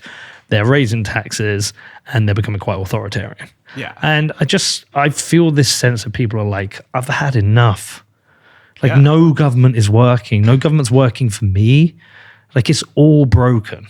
And I definitely feel that shift talking to people, and we know voter turnout was low, but we don't have this like culture of freedom here. Like the free speech, free expression, it just doesn't. Look, someone's going to listen. You're going to go on YouTube and go, yeah, we do, I do. And I know individuals do. There's pockets of it. And most of it, unfortunately, is most of the people defending it, unfortunately, aren't people who are great with nuance. There's this guy, Tommy Robinson. He's a fucking moron. He used to lead a thing called the English Defence League. You can imagine what kind of political movement that was. But he will defend free speech. But we need articulate, educated, intellects out there doing a much better job, and we just don't have that. We don't have like a Rogan. We don't have, I would say we actually suffer from that problem as well, though. Like I think a lot of our society's sort of respect for free speech is kind of just the product of like indoctrination. Yeah, like I think most people live a fairly unexamined life with respect to the benefits and drawbacks of the First Amendment. Like it's one of those things that like in school, you memorize the Bill of Rights and like, it's just from such an early age, right? Like the sort of mythos of like America's founding. Like I think a lot of the share of people who say, that they have favorable opinions of free speech would have a tough time maybe giving a super sophisticated answer for why they value free speech, which is sort of based, right? They're just like, yeah, fuck it. I mean, of course, right? Like, why would you even think like, yes, free speech is just obviously correct and like good. But I think at a time, I completely agree with you because we're in a time where a lot of the critiques against free speech are coming from the sort of erudite intellectual class, like, the smart kids at like, the smart sort of commies at Yale or whatever. No, seriously, like, people who are really bright and very good at like argumentation and, people who are able to sort of construct like a really rigorous argument for why free speech is bad or why free speech absolutism is perilous. Eric Weinstein, by the way, spoke really well on this. He did a podcast with Chris Williamson, where he said the reason he's not a free speech absolutist is because you will always come up against something at some point where you'll have to question this. Yeah. Yeah, so what does he say? You pay your tax on the way in, not the way out. I think that's how he put it. Yeah, I think that's the way he put it. Sorry to interrupt you. No, it's okay. It's just like, our biggest... the guy that's probably single-handedly done the most to champion free speech in the public sphere in America is Elon. And, you go on X and it's just like, it's messy now. It's messy. And like, I think Elon is like, I'm sure in one-on-one, he's probably much better at this, but I think like, I think his advocacy of free speech could benefit from more like nuance and sort of care for the other side and what they're sort of concerned about and everything. Like, I think we are also, I don't want to say bereft of, but we have a material deficiency in smart, sophisticated advocacy for free speech. And when, the guy on the vice presidential, ticket is talking about limiting free speech to stop misinformation, to stop hate speech, that's like really, really scary. And I think that's like that's a real sign of the times, and I think demonstrates the need to double down on not just like doing the classic like, oh, my free speech, bro, like free speech is obviously good, like what do you mean, there's not even a debate here, like blah blah blah blah blah. Like now more sort of more than ever, it's really, really important that Americans, obviously Brits, but I mean even in America, it's more important than ever that Americans articulate like the case for free speech in a way that is well constructed and salient. Well, if there is a clampdown on free speech, where does it come from? It always comes from government. It's the government who puts forward the new laws they put, whether it's into Congress or into Parliament, to be voted on and debated, and these laws to be enacted or not. And I think there's a lag between. I think there's been a distinct lag between the evolution of politics and politicians and technology. In that, I mean, I try and imagine you don't know a world pre-internet. I lived it, but I didn't know the political world. And there was always scandal and lies, but it would take an investigative journalist to do the work to dig it up. And it's probably hard. And so all they had to deal with was newspapers and some TV commentary. Right. Now they've got fucking David Zell from Alabama on Twitter who can directly respond to Elizabeth Warren and go, you lied here and here are the facts. Yeah. And I just don't think they've handled the fact that all their lies will become public. Yeah. Yeah, all their lies can be found out, and then they can have the internet. Have you had the internet come after you yet? No. Okay, it's not fun. And I'm talking a little bit, actually. When I've had it, it's like hundreds of people. You've like actually had it. Like when I first started BPI, there was like some stuff on Twitter that was like, you're a state, you're a CIA asset or something, or like you're a government, like whatever, fuck, this is bad for Bitcoin. Why do we need a think tank, blah, blah, blah, blah. But like that was kind of died down pretty quickly. I've never been like actually the subject of the internet mob. But imagine you're Elizabeth Warren and you've held on some power for so long. You've been paid whatever, $200,000-$300,000 a year and amassed a wealth of 80 million. Right. Imagine you've had that role and all you want to do is retain power. And you've probably got away with lying in the past, but you cannot get away with lying now. No. All your lies are exposed. And so, of course, they want to class things as misinformation, because a lot of misinformation is, it can be straight facts wrong, or it can just be subjective. And so, of course, you want to stop people criticizing you. So it will always come from government, which is why we need to resist it. But you need to resist it. We need to build it. We don't fucking have it. Right. It's a cultural thing. By the way, did you see Neidig's report? I did. Have you read the whole thing? No, not yet. Yeah, so I skimmed it. But the idea that Bitcoin itself is free speech, is that defendable? I've talked to a lot of lawyers about this. And as a non-lawyer, I'm hesitant to weigh in. I certainly think that there's an argument for Bitcoin's protection under the First Amendment. Could you write a transaction on a T-shirt? Yeah, and then like the sort of PGP stuff. Yeah. I just don't know. There's a Cornell professor who spoke at our summit in April, Susan Joseph, who has a sort of thesis that she's working on that actually freedom of assembly is like a better sort of First Amendment argument for Bitcoin than speech itself. That really it's this, the participation in the network it should be considered a form of assembly for sort of political purposes, which I think it kind of is. And that would be like an interesting way to defend, Bitcoin's protection under the First Amendment. I don't know though. I'm probably just the wrong person to ask. And it's something I've like heard a lot of conflicting like takes on, and I feel like I'm not a subject matter expert such that I can give you like a meaningful take on that. But I do know Ross is like brilliant from what I hear and the other things I've read and seen from him. And it seems like they had some real first-rate people working on that report. So my suspicion is that it's probably the best articulation of the argument to date. So I am excited to kind of like dig into it and get the take of some lawyers I've spoken to who had more skeptical opinions, like see what they think about this. See, this is what is good. If they do come after Bitcoin, there is a rabid army backed by just wealthy, ideologically driven billionaires. Yeah, who both incentivize because of their percentage of their net wealth in Bitcoin, but also ideologically driven, right, towards freedom and free speech. I mean, and most of these people, the great thing about these people is you will see them mix in the Alex Gladstein kind of human rights circle. They've done the work. They understand human rights. By the way, which is the point, go back to talking about, samurai. Yeah. And,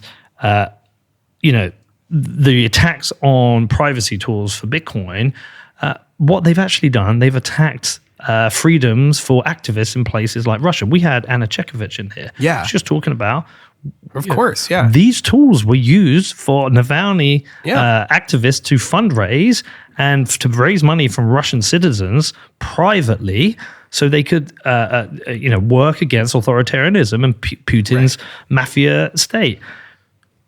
By removing privacy from Americans and criminalizing privacy, you've destroyed the work the work of activists, which is why these circles around Alex Gladstein to me are super fucking important. I love HRF. I was actually just in New York for like a dinner of theirs, and like it's funny, like when I started BPI, really Grant and I, we had no idea how to run a nonprofit or like what that looked like, and so many times when we have had like big decisions to make, I've tried to sort of think like, what would Alex do? What would Thor do?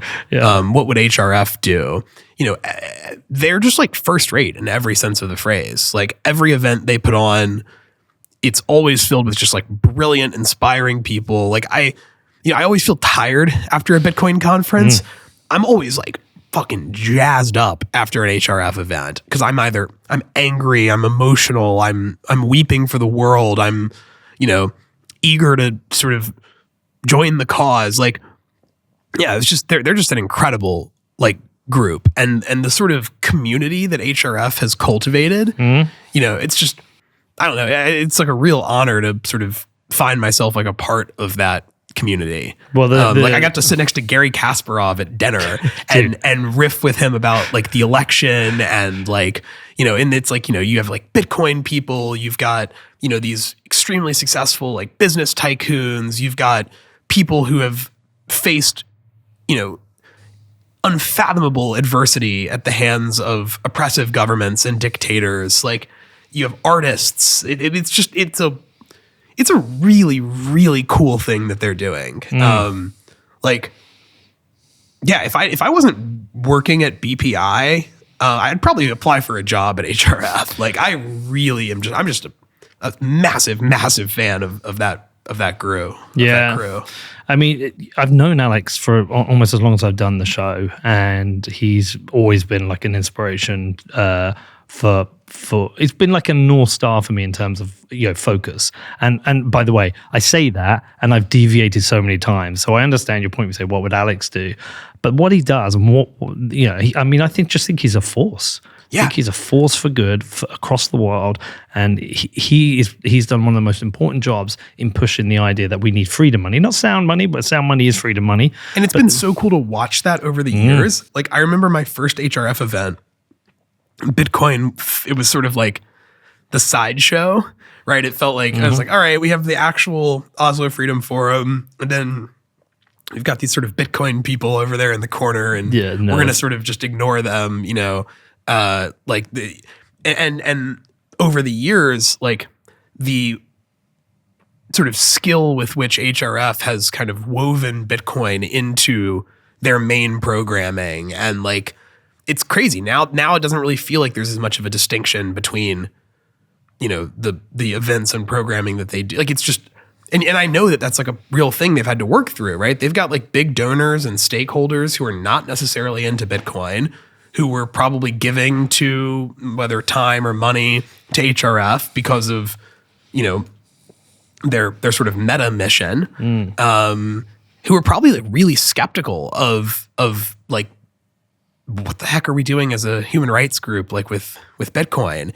And now the ripple effect of that is so wild. Like, there are, I know for a fact, people in the US government who, have taken stories from HRF activists, who have taken stuff from our policy summits in DC with HRF activists and have, put that into, sort of private documents and briefings for people in some serious parts of the US government. And like, yeah, I think the average onlooker would certainly sort of discount and underestimate the extent to which HRF's work highlighting this use case for Bitcoin has abounded through the halls of government. Like they're an awesome. I know we could talk about other things, but man, I love HRF. Like they're just wonderful.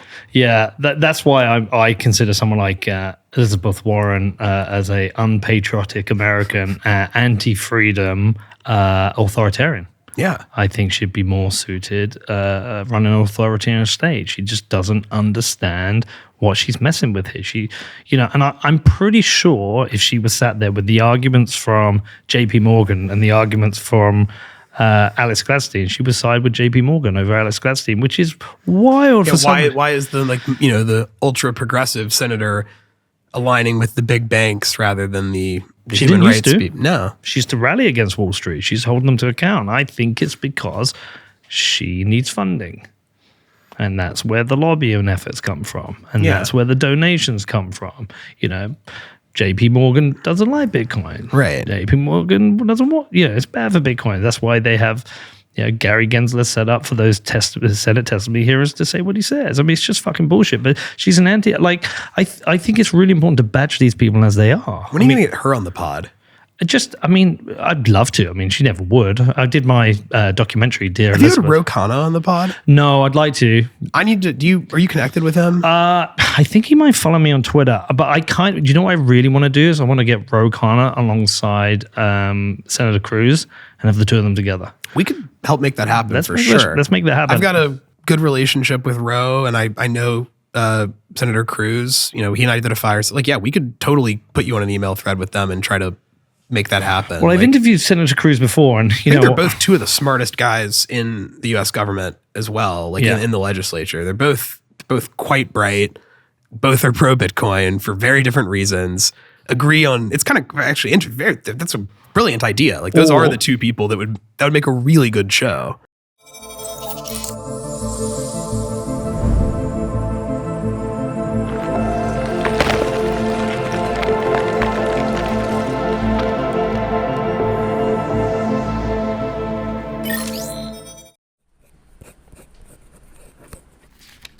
It's very important that you don't lose this, okay? This is your inheritance through Bitcoin. Let Bitcoin rip. Don't rip up your Bitcoin. Set up inheritance with Casa. The other one would be fucking Warren Davison from Ohio as well. He's awesome. Yeah, he's awesome. But I've always wanted to make a show where I'd have a Democrat and a Republican together because when I interviewed Senator Cruz, I really enjoyed it. I mean, his depth of knowledge in Bitcoin was incredible. But I asked him one question and his answer disappointed me, whereas, can you name me one thing that the Democrats do well? And he just wouldn't give an answer.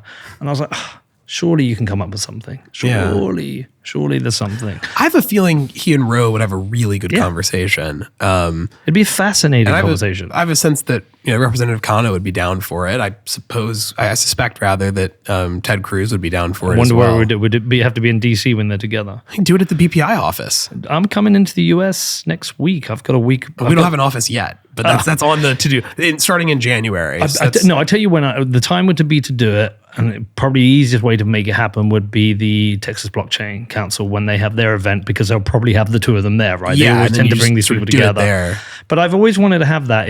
Or do it at our policy summit in April. We'll probably have both of them there. We could just get you on.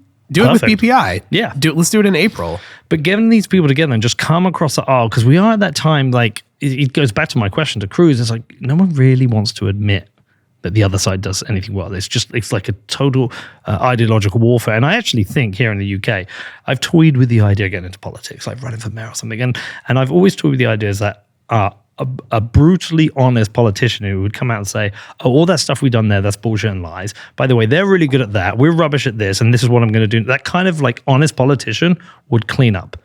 Just clean up. Well, if you have that thesis, I'm not going to do it. Go bet on it, man. I got put your money where your mouth is. I got a football club to run.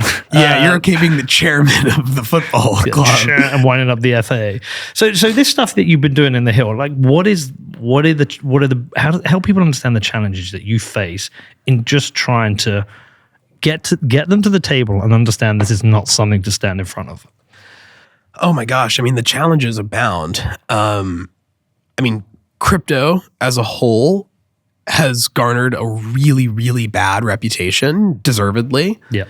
And Bitcoin has been sort of the principal collateral damage of that.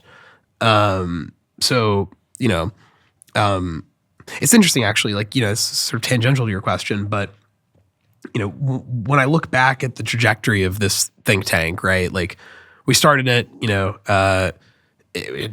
no money basically. DB was like, I'll give you a little bit of money to get started. Like, I think this is a little silly though, but I'm always down to sort of try different strategies. Like, going from sort of just basically a conversation that I had with David to where we are now, right? Like, we opening an office in DC. We've done, this back-to-back policy summit that's like 2x'd in terms of attendance of government speakers, like really every metric. I think like the biggest inflection point in BPI's history was the collapse of FTX. That was the first time that we started really getting meaningful inbound from staffers. It used to be that all of the comms were external. It was us reaching out, us trying to get people's attention, to get their time, to get them to hear us out on a Zoom call or an in-person meeting. That was a real tipping point. And what we heard from staffers in multiple offices, Democrat and Republican, was you guys are the only group that is sort of pro whatever this stuff is that did not sort of tout how SBF was, the greatest thing since sliced bread. You guys were the only group that told us before FTX collapsed that, there's some shady stuff there. And that was like the whole sort of genesis of our first policy summit. Like we had $100,000 in our bank account, which for us at the time was like maybe 3 months of runway. Or less. And, I called Grant and, FTX had just collapsed, and said, Grant, we have to do a conference. and Grant's a very sensible guy. You know, he's much, much better at like I have a lot of crazy ideas, and Grant is really good at like turning crazy ideas into like reality. So of course Grant's first response is, well, David, we're broke. You know, conferences are expensive. And we had this conversation, and we came out of it together agreeing that we were going to YOLO the entire BPI bank account into putting on a conference in DC. You leveraged long. We levered long right in the aftermath of FTX. And the whole thesis was like, this is our opportunity to double down, be proud of Bitcoin, while everybody else is sort of, you know, because you remember at the time, it was like that was sort of the latest cycle of crypto is dead, Bitcoin is dead, it's all gone to shit. You know, that was a real moment for us to sort of plant our flag in the ground and say, Bitcoin is not FTX, Bitcoin is not SAM, Bitcoin is not crypto. It's here to stay, and it's different, and it's real. And yeah, like that sort of kicked off like the crazy uptrend in BPI that we've had. But it's still, you know, a huge issue, right? So I think the association and baggage from FTX and just crypto writ large is a real challenge. I think the lack of who is it that wrote that? I did a podcast with him recently. What's his real Croesus? Oh yeah, I can't remember his real name. Yeah, it's not Croesus. It's pronounced something different. He's but anyway, his article of why the yuppie elite dismiss Bitcoin is, I think, to this day one of the best things that's ever been written about Bitcoin, and it's essential for understanding like the principal challenge that we face trying to do this work, which is that like if you are the kind of person who winds up in a position of power in the US government, it's exceedingly likely that, you know, you went to a good high school, you know, you went to an elite university, you got a first class education, and everything about your sort of epistemic upbringing tells you that something like Bitcoin is just dumb and silly. And as Krugman is fond of saying, you know, libertarian techno-babble and derp. Like that is going to be your sort of default assumption about what Bitcoin is if you're the kind of person who winds up in like power and government. Not universally, but it's really likely. And I think that like actually probably is the one of the biggest challenges we face. Like when someone comes to us and says, we're concerned that China is going to leverage Bitcoin to do X. We're concerned that Russia is going to use Bitcoin to evade sanctions. We're concerned that, you know, it's almost like we're halfway there, right? Because they're, you know, you have to, it's like the Elizabeth Warren double bind, right? Like, you know, you cannot simultaneously believe that Bitcoin is fake and a scam and is an existential threat to the monetary order. And all you have to sort of, it's a real double bind. You have to pick one. And so when you get into the sort of, I think Bitcoin is going to have these really profound negative consequences for, you know, American interests. Well, you're sort of conceding that it's real and it's not going away in the short term. And you can really have like a good conversation in good faith. The hardest thing is when you're like, hey, I run a think tank about Bitcoin and we want to talk to you about its relationships with, US geopolitical interests. And, people are like, it'd be like the same if I said, I want to talk to you about Beanie Babies and their impact on national security.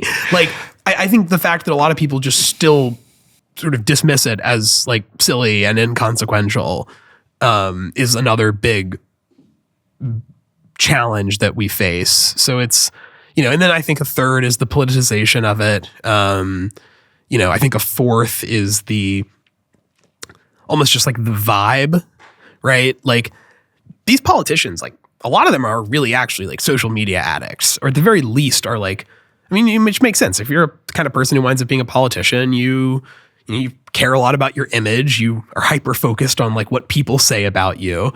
And so like when the cyber hornets like swarm you and are saying like horrible things about you, you get sort of like angry and you're like, fuck these people. And so then people sort of associate, they create this like, inexorable link between Bitcoin, the technology, the asset, the network, and like its most sort of rabid apologists and supporters on the internet.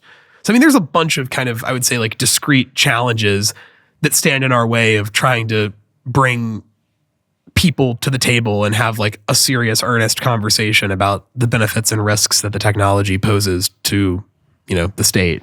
I can't think of a single example where the rabid army of cyber hornets have gone after somebody and they've gone, well, hold on a second. Let me reconsider my position. I will get back to you. Yeah, I mean, come back. Do you know what? It's sort of a master class in getting somebody to double down. Yeah. Yeah. They don't come back and go, you were right. Yeah, you were right. I got it totally wrong. They're like, fuck you, or they block you, or they say the Bitcoiners are crazy.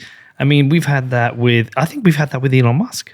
It's part of why we lost Taleb, I think, too. Yeah. I mean, he specifically cited the community as like part of the reason that, and whatever, who cares, right? No, but in it's aggregate, a shame. In aggregate, it like matters, and like ultimately, like Bitcoin's power, I think, truly is like mimetic. It's this idea. It's this like wildly profound, like idea, like a meme almost, not in a pejorative sense, but it is sort of like a meme, and it sort of also relies on like attraction rather than coercion, right? The sort of modus operandi of Bitcoin is not to put a gun to your head and force you to, get a Coinbase account or get a ledger or whatever. It's, hey, we're here. Come join us if you think this is cool and you agree with us. So like, losing Elon, I think was so disappointing. Yeah, because everything But was a guy like that ever going to sort of stay? Like, I feel like if anyone is sort of positioned to do the classic, like, I'm here, I just learned about Bitcoin and I'm here to fix it. Yeah. I think when you are like an engineer like he is, and your whole life is kind of like taking systems and optimizing them, like the thesis of everything Elon does is that like there's got to be a better way. There's got to be a better way to do the thing that we do, whether it's transportation or internet or space travel. So I do sort of wonder, like, how much the community like a guy like Elon, I feel like is always going to just sort of eventually be like, you know what, he's sort of someone who's likely to miss the network effects, to miss the sort of ineffable but like material things that make Bitcoin, and get super into the technical stuff and be like, well, I think we need to fork it and like optimize this or that. Like, and the other thing I've always wondered, does he have a slight fear in, can Bitcoin destroy part of his business model? I don't know. I do think he was probably on the Cypherpunk mailing list though. Yeah, that would not surprise me. I think he was. So I was in the Netherlands recently, like before coming here, and I was staying on Aaron Van Weerdem's couch for a couple of days, as I do whenever I'm in the Netherlands. And he and I were actually having a conversation about like, because I mean, obviously Aaron is just like super, super deep on sort of cypherpunk history and Bitcoin history. Also, shout out to his book, the Genesis book. Yeah. It's amazing. It's like that and the Resistance Money book are like, they both came out around the same time this year. Two of the best books that have ever been written on Bitcoin. And that's what Aaron told me that. He said that he did, just in his personal sort of research, he found an email address on the Cypherpunk mailing list that was like @x.com. Yeah, I know. So it's seems very plausible that Elon was on the Cypherpunk mailing list. I mean, I just think the way he memes with Doge, he could be memeing the same with Bitcoin and use it as his kind of like anti-authoritarian statism. But maybe approach. There's some 4D chess here, maybe. Right? Like Bitcoin sort of rejects heroes, and when one person becomes synonymous with the network, I think Bitcoiners as a whole, rightly so, tend to get nervous and like skeptical. And so, I don't know. I mean, I remember he said in like 2021, like, that he was basically saying FUD about Bitcoin just to kind of see how much he could move the market. And like, I look at that and think like, well, maybe this is a guy who sort of realizes the impact that he can have on a system by associating with it. And maybe he's making the judgment that it's still too nascent and it's not in Bitcoin's best interest for it to be Elon coin. Maybe when it's a $14 trillion asset instead of a $1 trillion asset, well then, who cares if Elon's like a supporter? Now I'm just sort of spewing. I have no idea, right? But I do wonder, like, if it is true that he's been sort of watching this since the beginning, I do wonder if maybe he has reservations about his fame and notoriety. That's fair. Overpowering like sometimes it's like in most any other thing, it's like you want the biggest cheerleader possible with the biggest platform and reach to support your business, your cause, your product, your whatever it is. Bitcoin sort of, there's a point at which, I think like one person can have too much of a tie to Bitcoin, and like, do we really want the price of Bitcoin to be subject to the whims of Elon? I mean, it's the critique that people have made about Saylor. Exactly. Yeah. And I think Saylor has done a good job, all things considered, in the sort of position that he's found himself in. But I mean, it's certainly like sort of a precarious one, right? It's supposed to be leaderless, and it's supposed to be, the whole point is that there's no figurehead.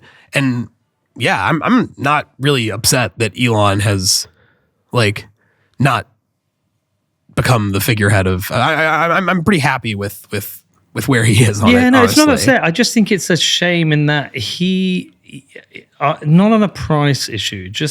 I think he has a way of bringing people along, and he could help people he keeps talking the language of Bitcoiners. He keeps talking the language of inflation. I mean, it's only a matter of time. Like, I think he can talk the language to help people understand. I think the base case is that he is a Bitcoiner.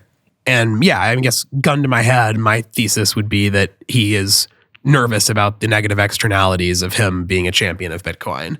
But I think on his current trajectory, unless things like markedly change, like we're definitely going to get him doubling down and being like, I'm a Bitcoin maxi, blah, blah, blah.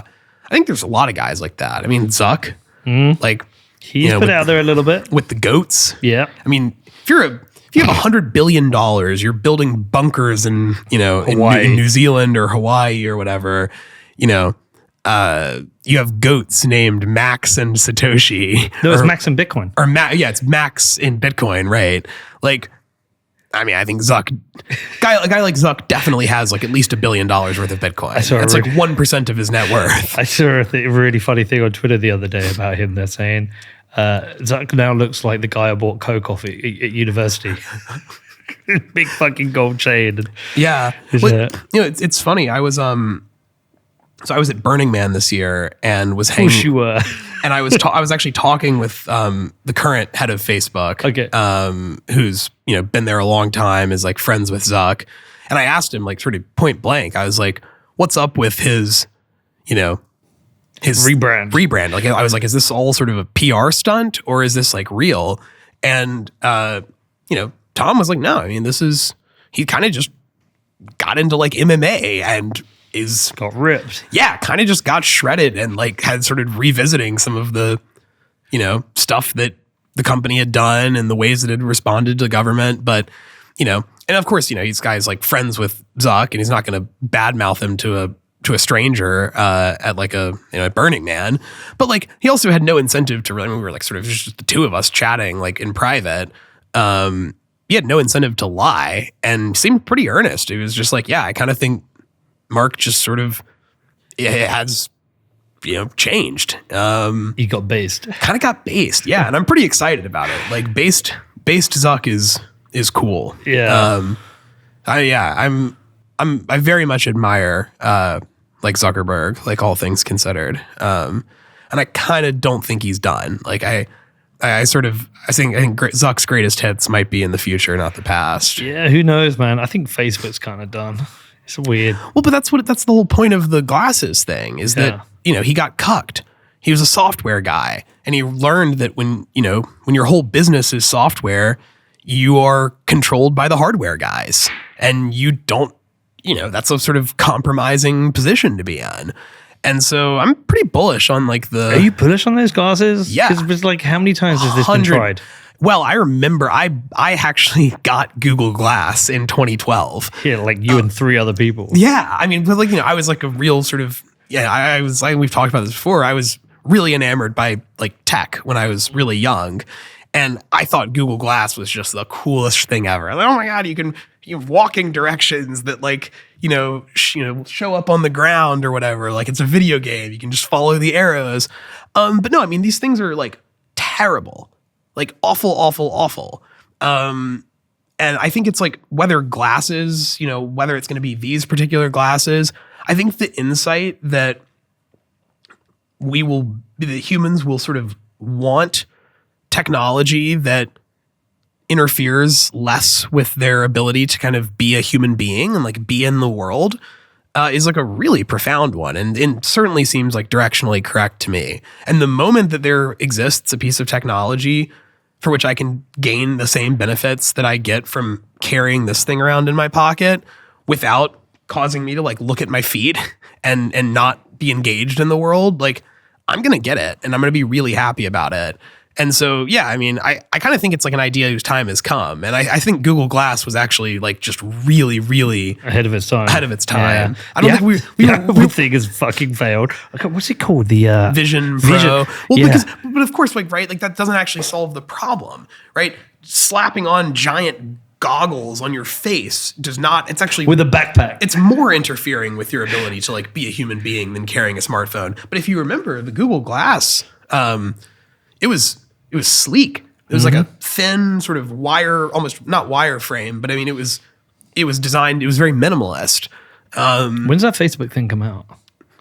I don't know. I saw them at the airport for sale, but I don't know if it was the newest generation, but I saw at a sunglasses store, it was like Meta glasses, but I think that may have been the first. Right. I think they did one iteration and this one's supposed to be, I haven't really been following it deeply, but no, I mean, yeah, I don't know if like, I certainly think that that's like where we're headed. I think the average person would benefit from and enjoy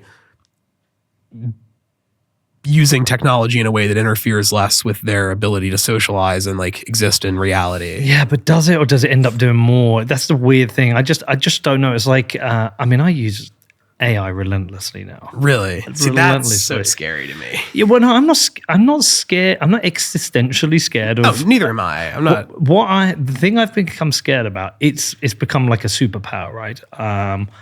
I can produce content I need quicker and better. I can prepare for an interview. I can say, I'm talking to David Zell, and I here's some stuff about him, and so give me a series of questions that'll produce the best possible, 2-hour podcast. So what ends up happening? My structure is I do that, and it gives me the first version, and I'm like, no, not these bits. Add these bits in, and then you keep it structured.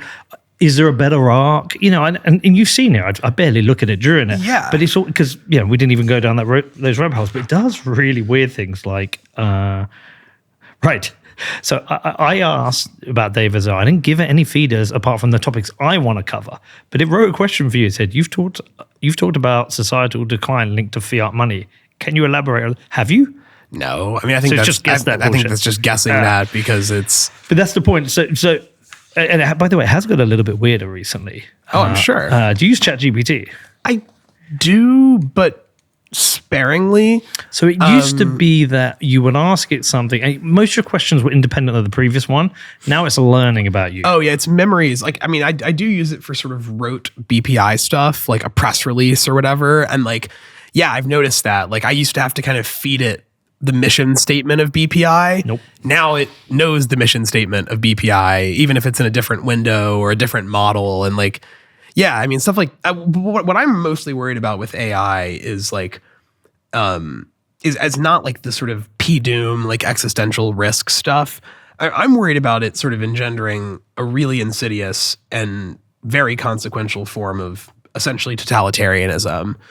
I think that the impacts that AI can have on human freedom are like where I get the most wary. See, I think the opposite in some ways. I don't know, man. I think it's like use it or lose it. And I think that's true with everything. And the more that we outsource our reasoning and thinking, like I've seen videos of people, asking AI whether they should say yes or no to a date. That someone asked them on a date. And so they're like, should I go on the date with this person? And like, that sounds ridiculous. But look, if if the sort of base case that a lot of people seem to have is correct, which is that the intelligence of these models will exceed and increasingly grow and exceed sort of human level reasoning and get more and more sophisticated, well, then it becomes more and more reasonable to outsource decision making and cognition to the AI because you have like God in your pocket in this scenario. Who are you to challenge the omniscient like AI? Who are you to and so like I don't know. I think it's going to make people worse writers. It's the make you dumber thing. That's the thing I'm worried about because it's outsourcing my thinking. And so my argument's just like one step from that, right? Which is that like if AI impairs our cognition because we don't write anymore, and I think if you don't write, you can't think. Like writing is a prerequisite to thought. It's just right. Can I give you the counter? You become sure. But you just finish. Like, you become more and more vulnerable to a form of authoritarianism, which is basically being given, being told what to do by the AI. But it's not like some normal totalitarianism where there's like, a gun to your head and you're being forced to comply, but you choose to comply because you have an increasing confidence that the AI is a better thinker and decision maker and reasoner than like you are. And so then if you lose those reasoning skills, it's like a snowball. You become more and more incapable of defending against bad ideas because you lose your reasoning. But anyway, let's hear the counter argument. So my counter argument, it goes back to my experience, right? In that, it's purely anecdotal, right? But I can prepare for an interview and do this. I can also say that's because most of the time I would be sitting there going on Twitter, seeing what you've tweeted about, seeing what you've written about, reading your articles. I don't usually spend more than 2 to 3 hours preparing for an interview because I've got to do 3 a week and run a football club. Right. And so, and I'll be picking out key points. But rather, I don't have to do that now. Let's pick a different example. Let's pick somebody like, say I was going to interview Jack Dorsey. There's loads of public information on him. Right. So you can go and assemble that. And then I can go through and go, all right, cool. Let's expand in this area. Give me some big questions in this area. And it might be, say, like Jack's view on, I don't know, why freedom money is important. And then in that, it's like because of, it's because of, governments with control of the money's bigger, we'll print and we'll get inflation. All right, give me the statistics on inflation. So I'm actually getting stats and data. So I'm actually becoming more informed. Right. I'm becoming more like, I've got one here. I can tell you now where literally for an interview tomorrow, I was preparing. I won't say who it is just yet. And so Here we go. So I've got all my categorized questions, right? And we work through, build up, and this is where I kind of refine it. And then I'm like, can you give me some detailed statistics? Tell me about budget, tax receipts, blah, blah, blah. I can tell you the first thing in there is about UK debt, which is 2.6 trillion. I didn't know that fact, the exact number, but I can go in there and say, here we go, budget, national debt. The UK's national debt reached 2.6 trillion. So actually, I'm able to consume and learn more. Now, that's not reasoning and critical theory. That's like repeating of facts. But to add on to that, what's been happening is like when I listen to podcasts, I listened to 2 people having a conversation, but now I've talked about this a few times on the pod. When I'm in the car now, I start having a conversation with ChatGPT. I'm like, give me examples of authoritarian states that have moved to democracy. How did it happen? What's the process? So I've got interactive podcasts, so I'm learning. I'm learning. But I'm also asking for arguments and counter arguments. I'm almost starting to debate. Yes, exactly. So actually, so that's my counter argument. It's making me better. Just my final point is, yes, we might go to like President AI, and that could be a scary thing if, President AI is, as a sovereign AI, which is, pre-coded with everything that the sovereign wants. But if you get an independent AI like Eric Voorhees' Venice AI, independent, free AI, will that come with better decisions than government? Because government is conflicted with bias and. So I want to like go through those points like in turn, basically. Let's go. So no disagreement on your sort of first point, which is that like AI can really supercharge your ability to learn. And it's like a giant lever for you as a human being. Like you can do just way more things as an army of one plus ChatGPT than you could with it's a giant lever for achieving thing. Oh, God. So do you know what the encyclopedia was? Of course. As a kid. I don't know if you skipped that. We had the whole set of the Encyclopedia Britannica in my dad's library, and I was a really weird, like, nerdy kid. So I was an encyclopedia kid. So as a kid, you did your homework, you had the encyclopedia. You went to the index, you found that's in volume 27. Yeah. And then you go to page 248 and you would copy down what it is. Yeah. And then we got the internet where you didn't have to need the encyclopedia anymore because you could search. Right. Now you've got ChatGPT. AI that can just pull. So like, I think that is true and not in any way contradictory with my point. Certainly a lever for achieving things and learning things. The second point that you made about, AI, for example, can give you arguments and counter arguments to things. I do want to drill into that for a second, which is, how do I put this? There is a really subtle power that comes from, how do I put this? When you say, give me the arguments for and against X, right? AI can or a human can do a really good job of being like, this is almost like a Chomsky insight, right? Like, here are the 3 arguments for, here are the 3 arguments against. And to you, it seems like balanced, right? You're like, oh, that makes sense. These are the 3, counter arguments, whatever. These are the 3 arguments. But what you lack is the full spectrum of possible arguments. So let's say that like on any given topic, there are a range of opinions that go from like the Zen can here to the glass there. Well, AI could just show you, or a human can just show you the options that exist from here to here and delude you into thinking that those are actually the bookends of the spectrum of possible opinions or debate. But delude you because the AI is selective, or it's it's malicious. Well, not necessarily it's malicious. I mean, it could be. It depends on its, I guess, programming and stuff. But no, I guess more the point that I'm making is that like the veneer of objectivity can be a veil that hides extreme subjectivity.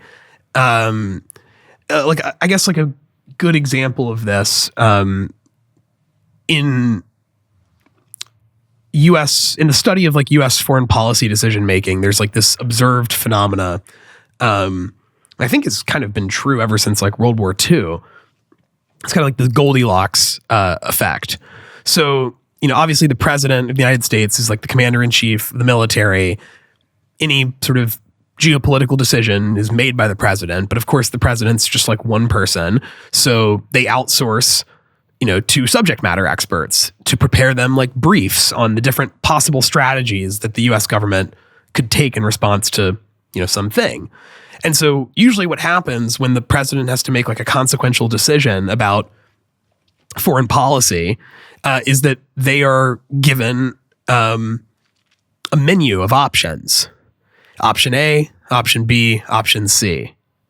And there's never been a time, at least that someone should fact check me on this because I may be wrong, but I remember from like, I think like a freshman course in like university, at least a professor saying this, that there's never been a time where the president has not chosen option B.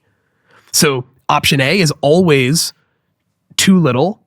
Option C is always way too much. Option B seems like in comparison, it's the Goldilocks option. It's the middle ground option. Okay. Well, there's never just 3 sort of options. There's never just 3 counter arguments. So by being careful about what option A and C are, you can kind of just like convince somebody to pick option B because it seems like the middle ground approach, even if A through C are actually like, even if, the actual set of options that you have is the entire alphabet and A through C are just on one end of that sort of spectrum. So I think like it's stuff like that scares me about AI is that like we trust that when it gives us the pro and con arguments that it's giving us the best arguments, that it's being inclusive of all sort of opinions that, you know, one could sort of have on that issue. That's like sort of an example of the type of thing that concerns me, because it's really subtle and it's really hard to name. And so it's really hard to kind of guard against. And then your third point is kind of— How do you guard against that with a professor at a university? You don't, but my point is that AI, I think, supercharges this phenomenon, which is kind of like your third point about, you know, governance by AI, right? I think human beings kind of hate themselves, and we're always looking for some external locus of like, we're always looking for, you know, whether it's religion, whether it's science, like we find these altars to worship and we say, you know, we are but flawed human beings. We want God to choose, you know, who should be king or what the government should do. We want the scientists and the experts, not the lay people, to choose like what we should do. And I think we will increasingly see a sort of groundswell of people who think, yeah, AI is just going to be better at making decisions than human beings. So, but it might be, you know, have you, I mean, look, well, but that's the point, I guess, is that the impact is not that it's not that it's, you know, unique to AI. It's that the extent to which we are going to potentially feel incapable of challenging or disagreeing. Like, who am I to disagree with the God in my pocket, right? Like, if you, Peter McCormack, tell me, David, there are only 3 possible takes on, you know, this issue, I'm like, you know, Peter, come on, fuck off. Like, you know, you know, I mean, if my professor says, David, there are only 3 possible explanations for this phenomena, you know, I might be like, well, they're a professor, like maybe I should, whatever, but I might still be, but you know, if you genuinely believe that the model in your pocket is, you know, of an intelligence so much greater than yours, you can't even fathom the delta, like, I think it becomes a lot harder to have that sort of reflexive skepticism that you may have with a professor or with a friend when they tell you the world is a certain way. I mean, look, potentially. Yeah. But I'm, you know, I think being scared of AI right now, because I had my moment, I was like, oh, I should be scared of this, I'm going to kill us all. And I think it's like, it's the same as fearing the internet, fearing Bitcoin. I don't fear it now. Yeah. I like I say, like, could it make me dumber? Maybe. Or is it making me more intelligent? I think I know more stuff now because of it. And I think it's going to make me a better interviewer, because it's going to, hopefully I'm going to try and empathize with all arguments by trying to understand all arguments, where people are coming from. Now, if we get to a point where AI is able to us to challenge ideas, like, could a super AI... But where does it stop? What if the AI just, you know, what if you get to the point where you're like, shit, not only is AI better at writing the questions, it's better at asking them. It's better at, because you have this like list of questions. Obviously, I fucking will go on tangents about everything. Yeah, so we've barely used it. I'm sure we've barely used these, right? So you as the podcaster have like this real agency of like, you are kind of listening to what I'm saying. You're doing this meta reasoning about, you know, the show that you're trying to make, the audience that you have, the sort of stuff you want me as the guest to talk about. And you have to make a bunch of split-second decisions of like, do I kind of go down this rabbit hole with David, or do I redirect him to this other issue? Do I, you know, and so in the same way that like AI probably wasn't better at you at first at writing questions, and now it's maybe better than you at least faster at putting together an interview plan.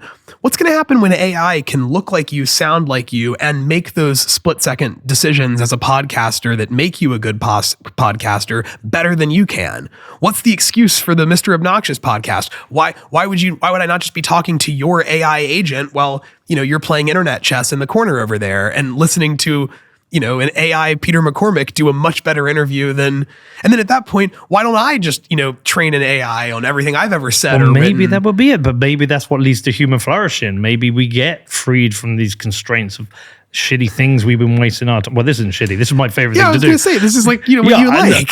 I love hanging out with you, but the idea that, you know, I mean, I am nearing that point where I want to fully retire in life. I'm an old man now. I'm 45. Yeah.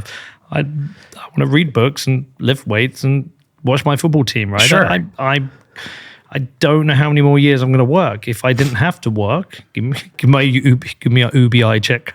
No, but like if it can lead to more, you know, is it going to put massive people out of work, or is it going to make us? Is it going to lead to an era of productivity changes that we can't even imagine. Yeah, I think it's probably both, right? Yeah, I think it's a shift. It's just a shift, and there'll be shifting different jobs. But can it free people up just to be more creative? Oh, or do sport or whatever. I mean, I think that's certainly the bull case, and it makes a lot of sense that it will. There's no sense to me that I don't ever see a world where AI and robots take over sport, and the reason I don't see that is because it's the randomness of genetics that makes sport amazing. Yeah.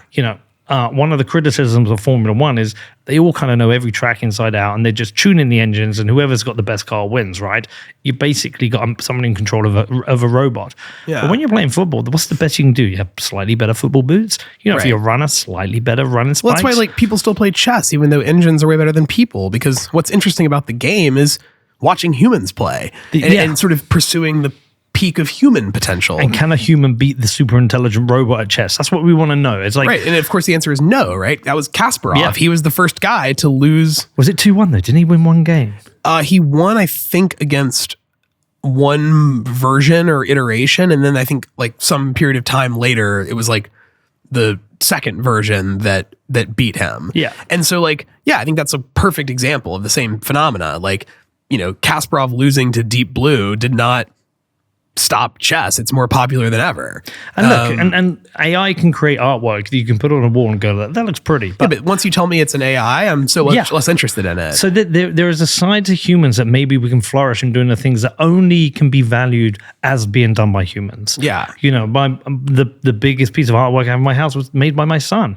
And I love it when people walk in, they see it, and I'm like, they mention it or I mention it. And I'm like, my son did that. Like, what the fuck? Yeah, that's super cool. I love that moment. And so could it lead to more human flourishing? Could we get people away from this shitty fucking rat race and shitty jobs because AI does more for us? I don't know. That's the fully automated luxury space communism thesis. Well, yeah, it's WALL-E, the film WALL-E, isn't it? Well, I guess that's sort of part of it. That's actually a real academic thing in critical theory. Fully automated luxury space communism is an actual term of art in academic. So I used to be really into the Bostrom stuff, and the AI debates came up a lot in policy debate in high school and public, the debate that I did, sort of competitively. So yeah, I was very into the sort of gaming out of the sort of utopia or dystopia that artificial intelligence may engender. But look, if it's ultimately controlled by humans with weapons, it's probably some form of a dystopia and utopia basically the same thing sometimes? No. Are you sure? I'm positive, yeah. Are you sure? Yeah. I mean, wasn't... what's the film? From the book. Fuck. It's not the Ayn Rand, it's the other one. I forget the book. It's 1984, but they live in utopia and they're all drugged up. You know the one. Oh, you're talking about Huxley. Yeah.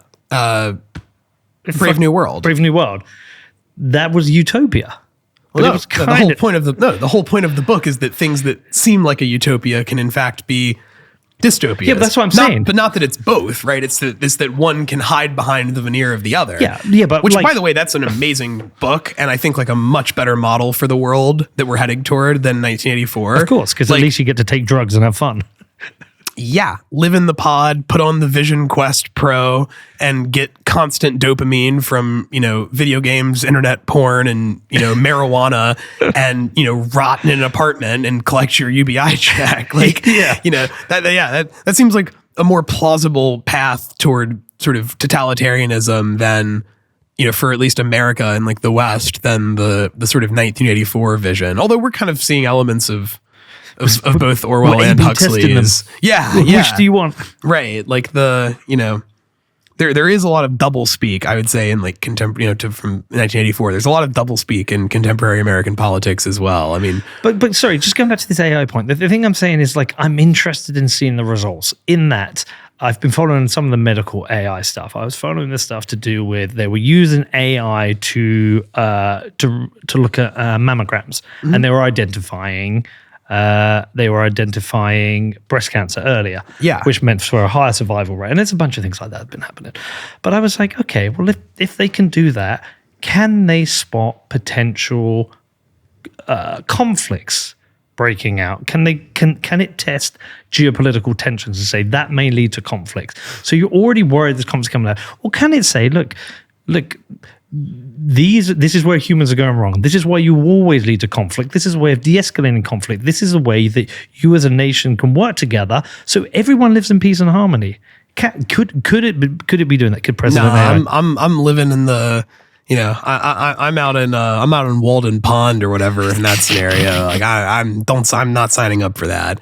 And I think that's the instinct that ultimately like underpins my concern about AI. Like I having talked to a lot of like AI researchers, I think it is important to remember, which is like a phrase ChatGPT lists, important to consider that I think it is important to consider that everyone in the game right now has such a massive financial interest in hyping this up. Bro, they turned a non-profit into a profit company. Yeah, it's like Bitcoin, right? It's had like just these waves of like hype cycles and stuff. And so the more Sam Altman can get us to discuss whether or not AI is going to destroy the world, it's exactly like what I was saying about the Bitcoin thing, right? Like if people are saying, oh, could Bitcoin be a threat to the US dollar? We're sort of just already taking as a premise that Bitcoin's going to increase a lot in like value. And maybe that's a question that needs to be interrogated. Similarly, like when we sort of wander off into like the, what's your P-doom? And, is AI going to do these crazy things? Like we're sort of,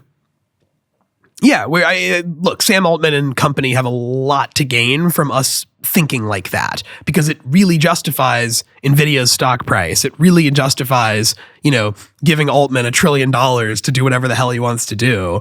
And so like I'm not an expert by any means, but I do suspect that it's definitely, I'm sure it's going to kind of be drastic, but I kind of doubt it's going to be this real like 0 to 1 thing. I think we're going to find that some of the methods that we're using, the models that we're using, I think they probably are going to reach some limitations. Like, I don't know. It seems like it does seem inevitable, but I'm still fairly skeptical that frankly, that line of reasoning just like terrifies me. It's like the free speech thing, like being like, look, maybe AI could solve the conflict in the Middle East. Like, is AI free speech? That's an interesting question. Well, I don't know. Have you played with the talk to it thing? Oh, dude. So do you know Chris Maurice, the Yellow Card CEO? No, I don't. Oh, you should have him on the pod. Okay. He's sick. He runs the largest cryptocurrency exchange in Africa. It's called Yellow Card. Yeah. He's like another Bama guy. He's from Louisiana, but he went to Auburn. He was selling Bitcoin out of a Taco Bell with his friend in like 2012. And anyway, he buys like a one-way plane ticket to Nigeria, starts this company, and now it's like massive. But he and I, we were doing this like sort of weird like meta bit.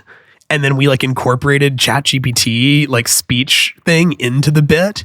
So we were like riffing with ChatGPT, and it was like, it was kind of crazy. Like, it was like what you're talking about. Like, it's like your own podcast, but you're talking to this subject matter expert and like learning from it and like asking it questions about the world, like while you're in the car. That's like, we were just kind of doing a protracted bit because we like both are enjoyers of bits. And then we were like, dude, I bet AI could like, help us make the bit even funnier. And so like, we were kind of just doing like, we were just riffing with AI, and that was definitely super surreal. Do you think it'd be interesting or weird if I did a fucking podcast with an AI to see what happened? I mean, why not do it? Anyway, so has someone done that yet? I don't know. Someone must have. Yeah. It would be interesting. So listen, this is my favorite thing I discovered yesterday. The crazy thing to do would be you do the podcast with AI, but then at the end you reveal that the interviewer was also AI. Oh, dude. It's like the ultimate sort of like twist at the end. Yeah, we'll have to cut that. We'll have to cut that for sure. Yeah, we do that. All right, I'm going to show you my favorite thing I discovered on, because occasionally I try things. I'm like, wow, you can do that. I discovered this yesterday, like in the car, my son. Right, here we go. Hi, how are you? Hey, I'm doing great. How about you? I'm doing good. Look, I need a favor from you. I've got my friend David here. I just want you to introduce yourself, say hello to him, but do it in the style of a zombie. Grrr. Hello, David. Welcome to the world of the living. I mean, conversation. How fucked up is that?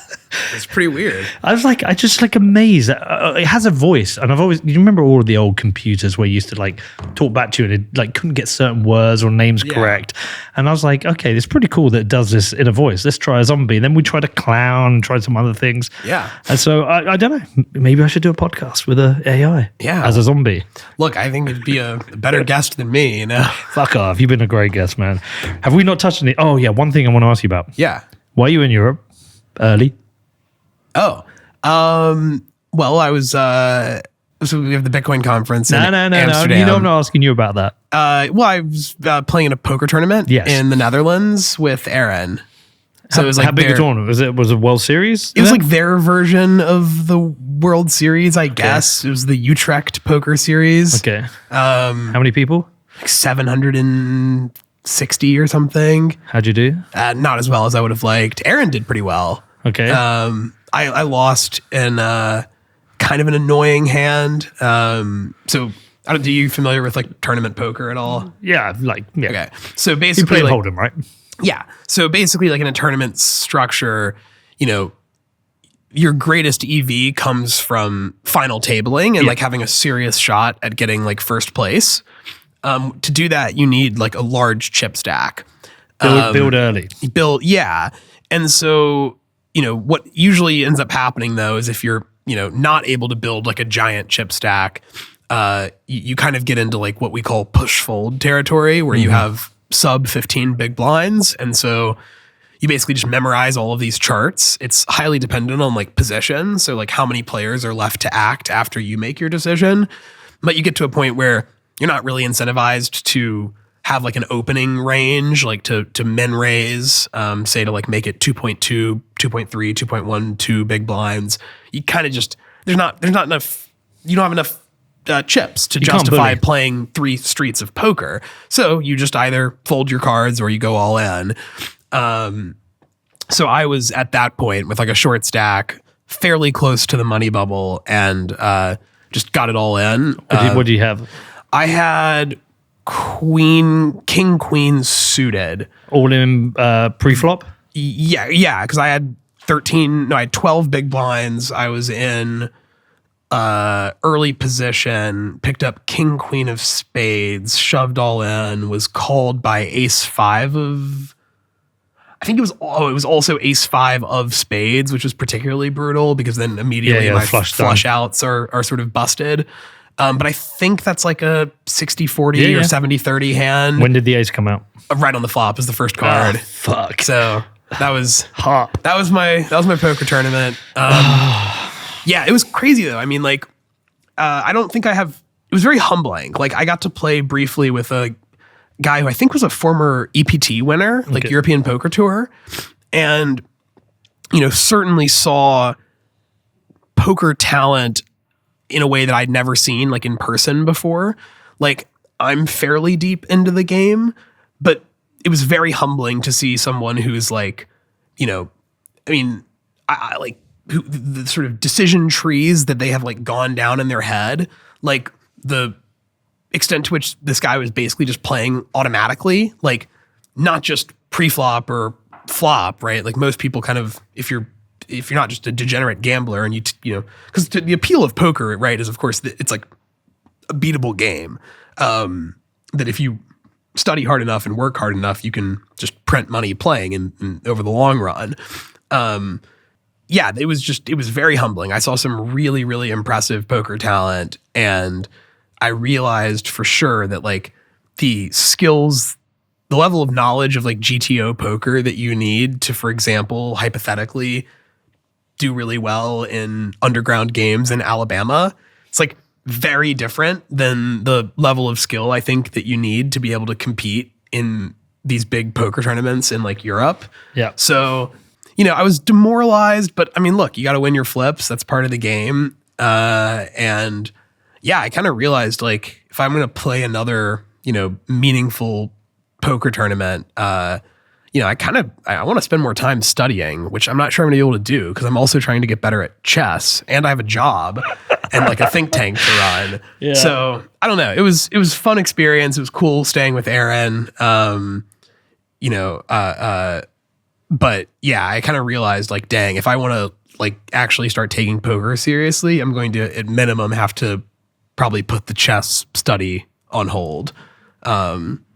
So kind of in an inflection point in my life, actually. I kind of I have to sort of pick whether or not I want to take chess or poker seriously, but I can't do both and have like a job. Can you dent the universe with either of those?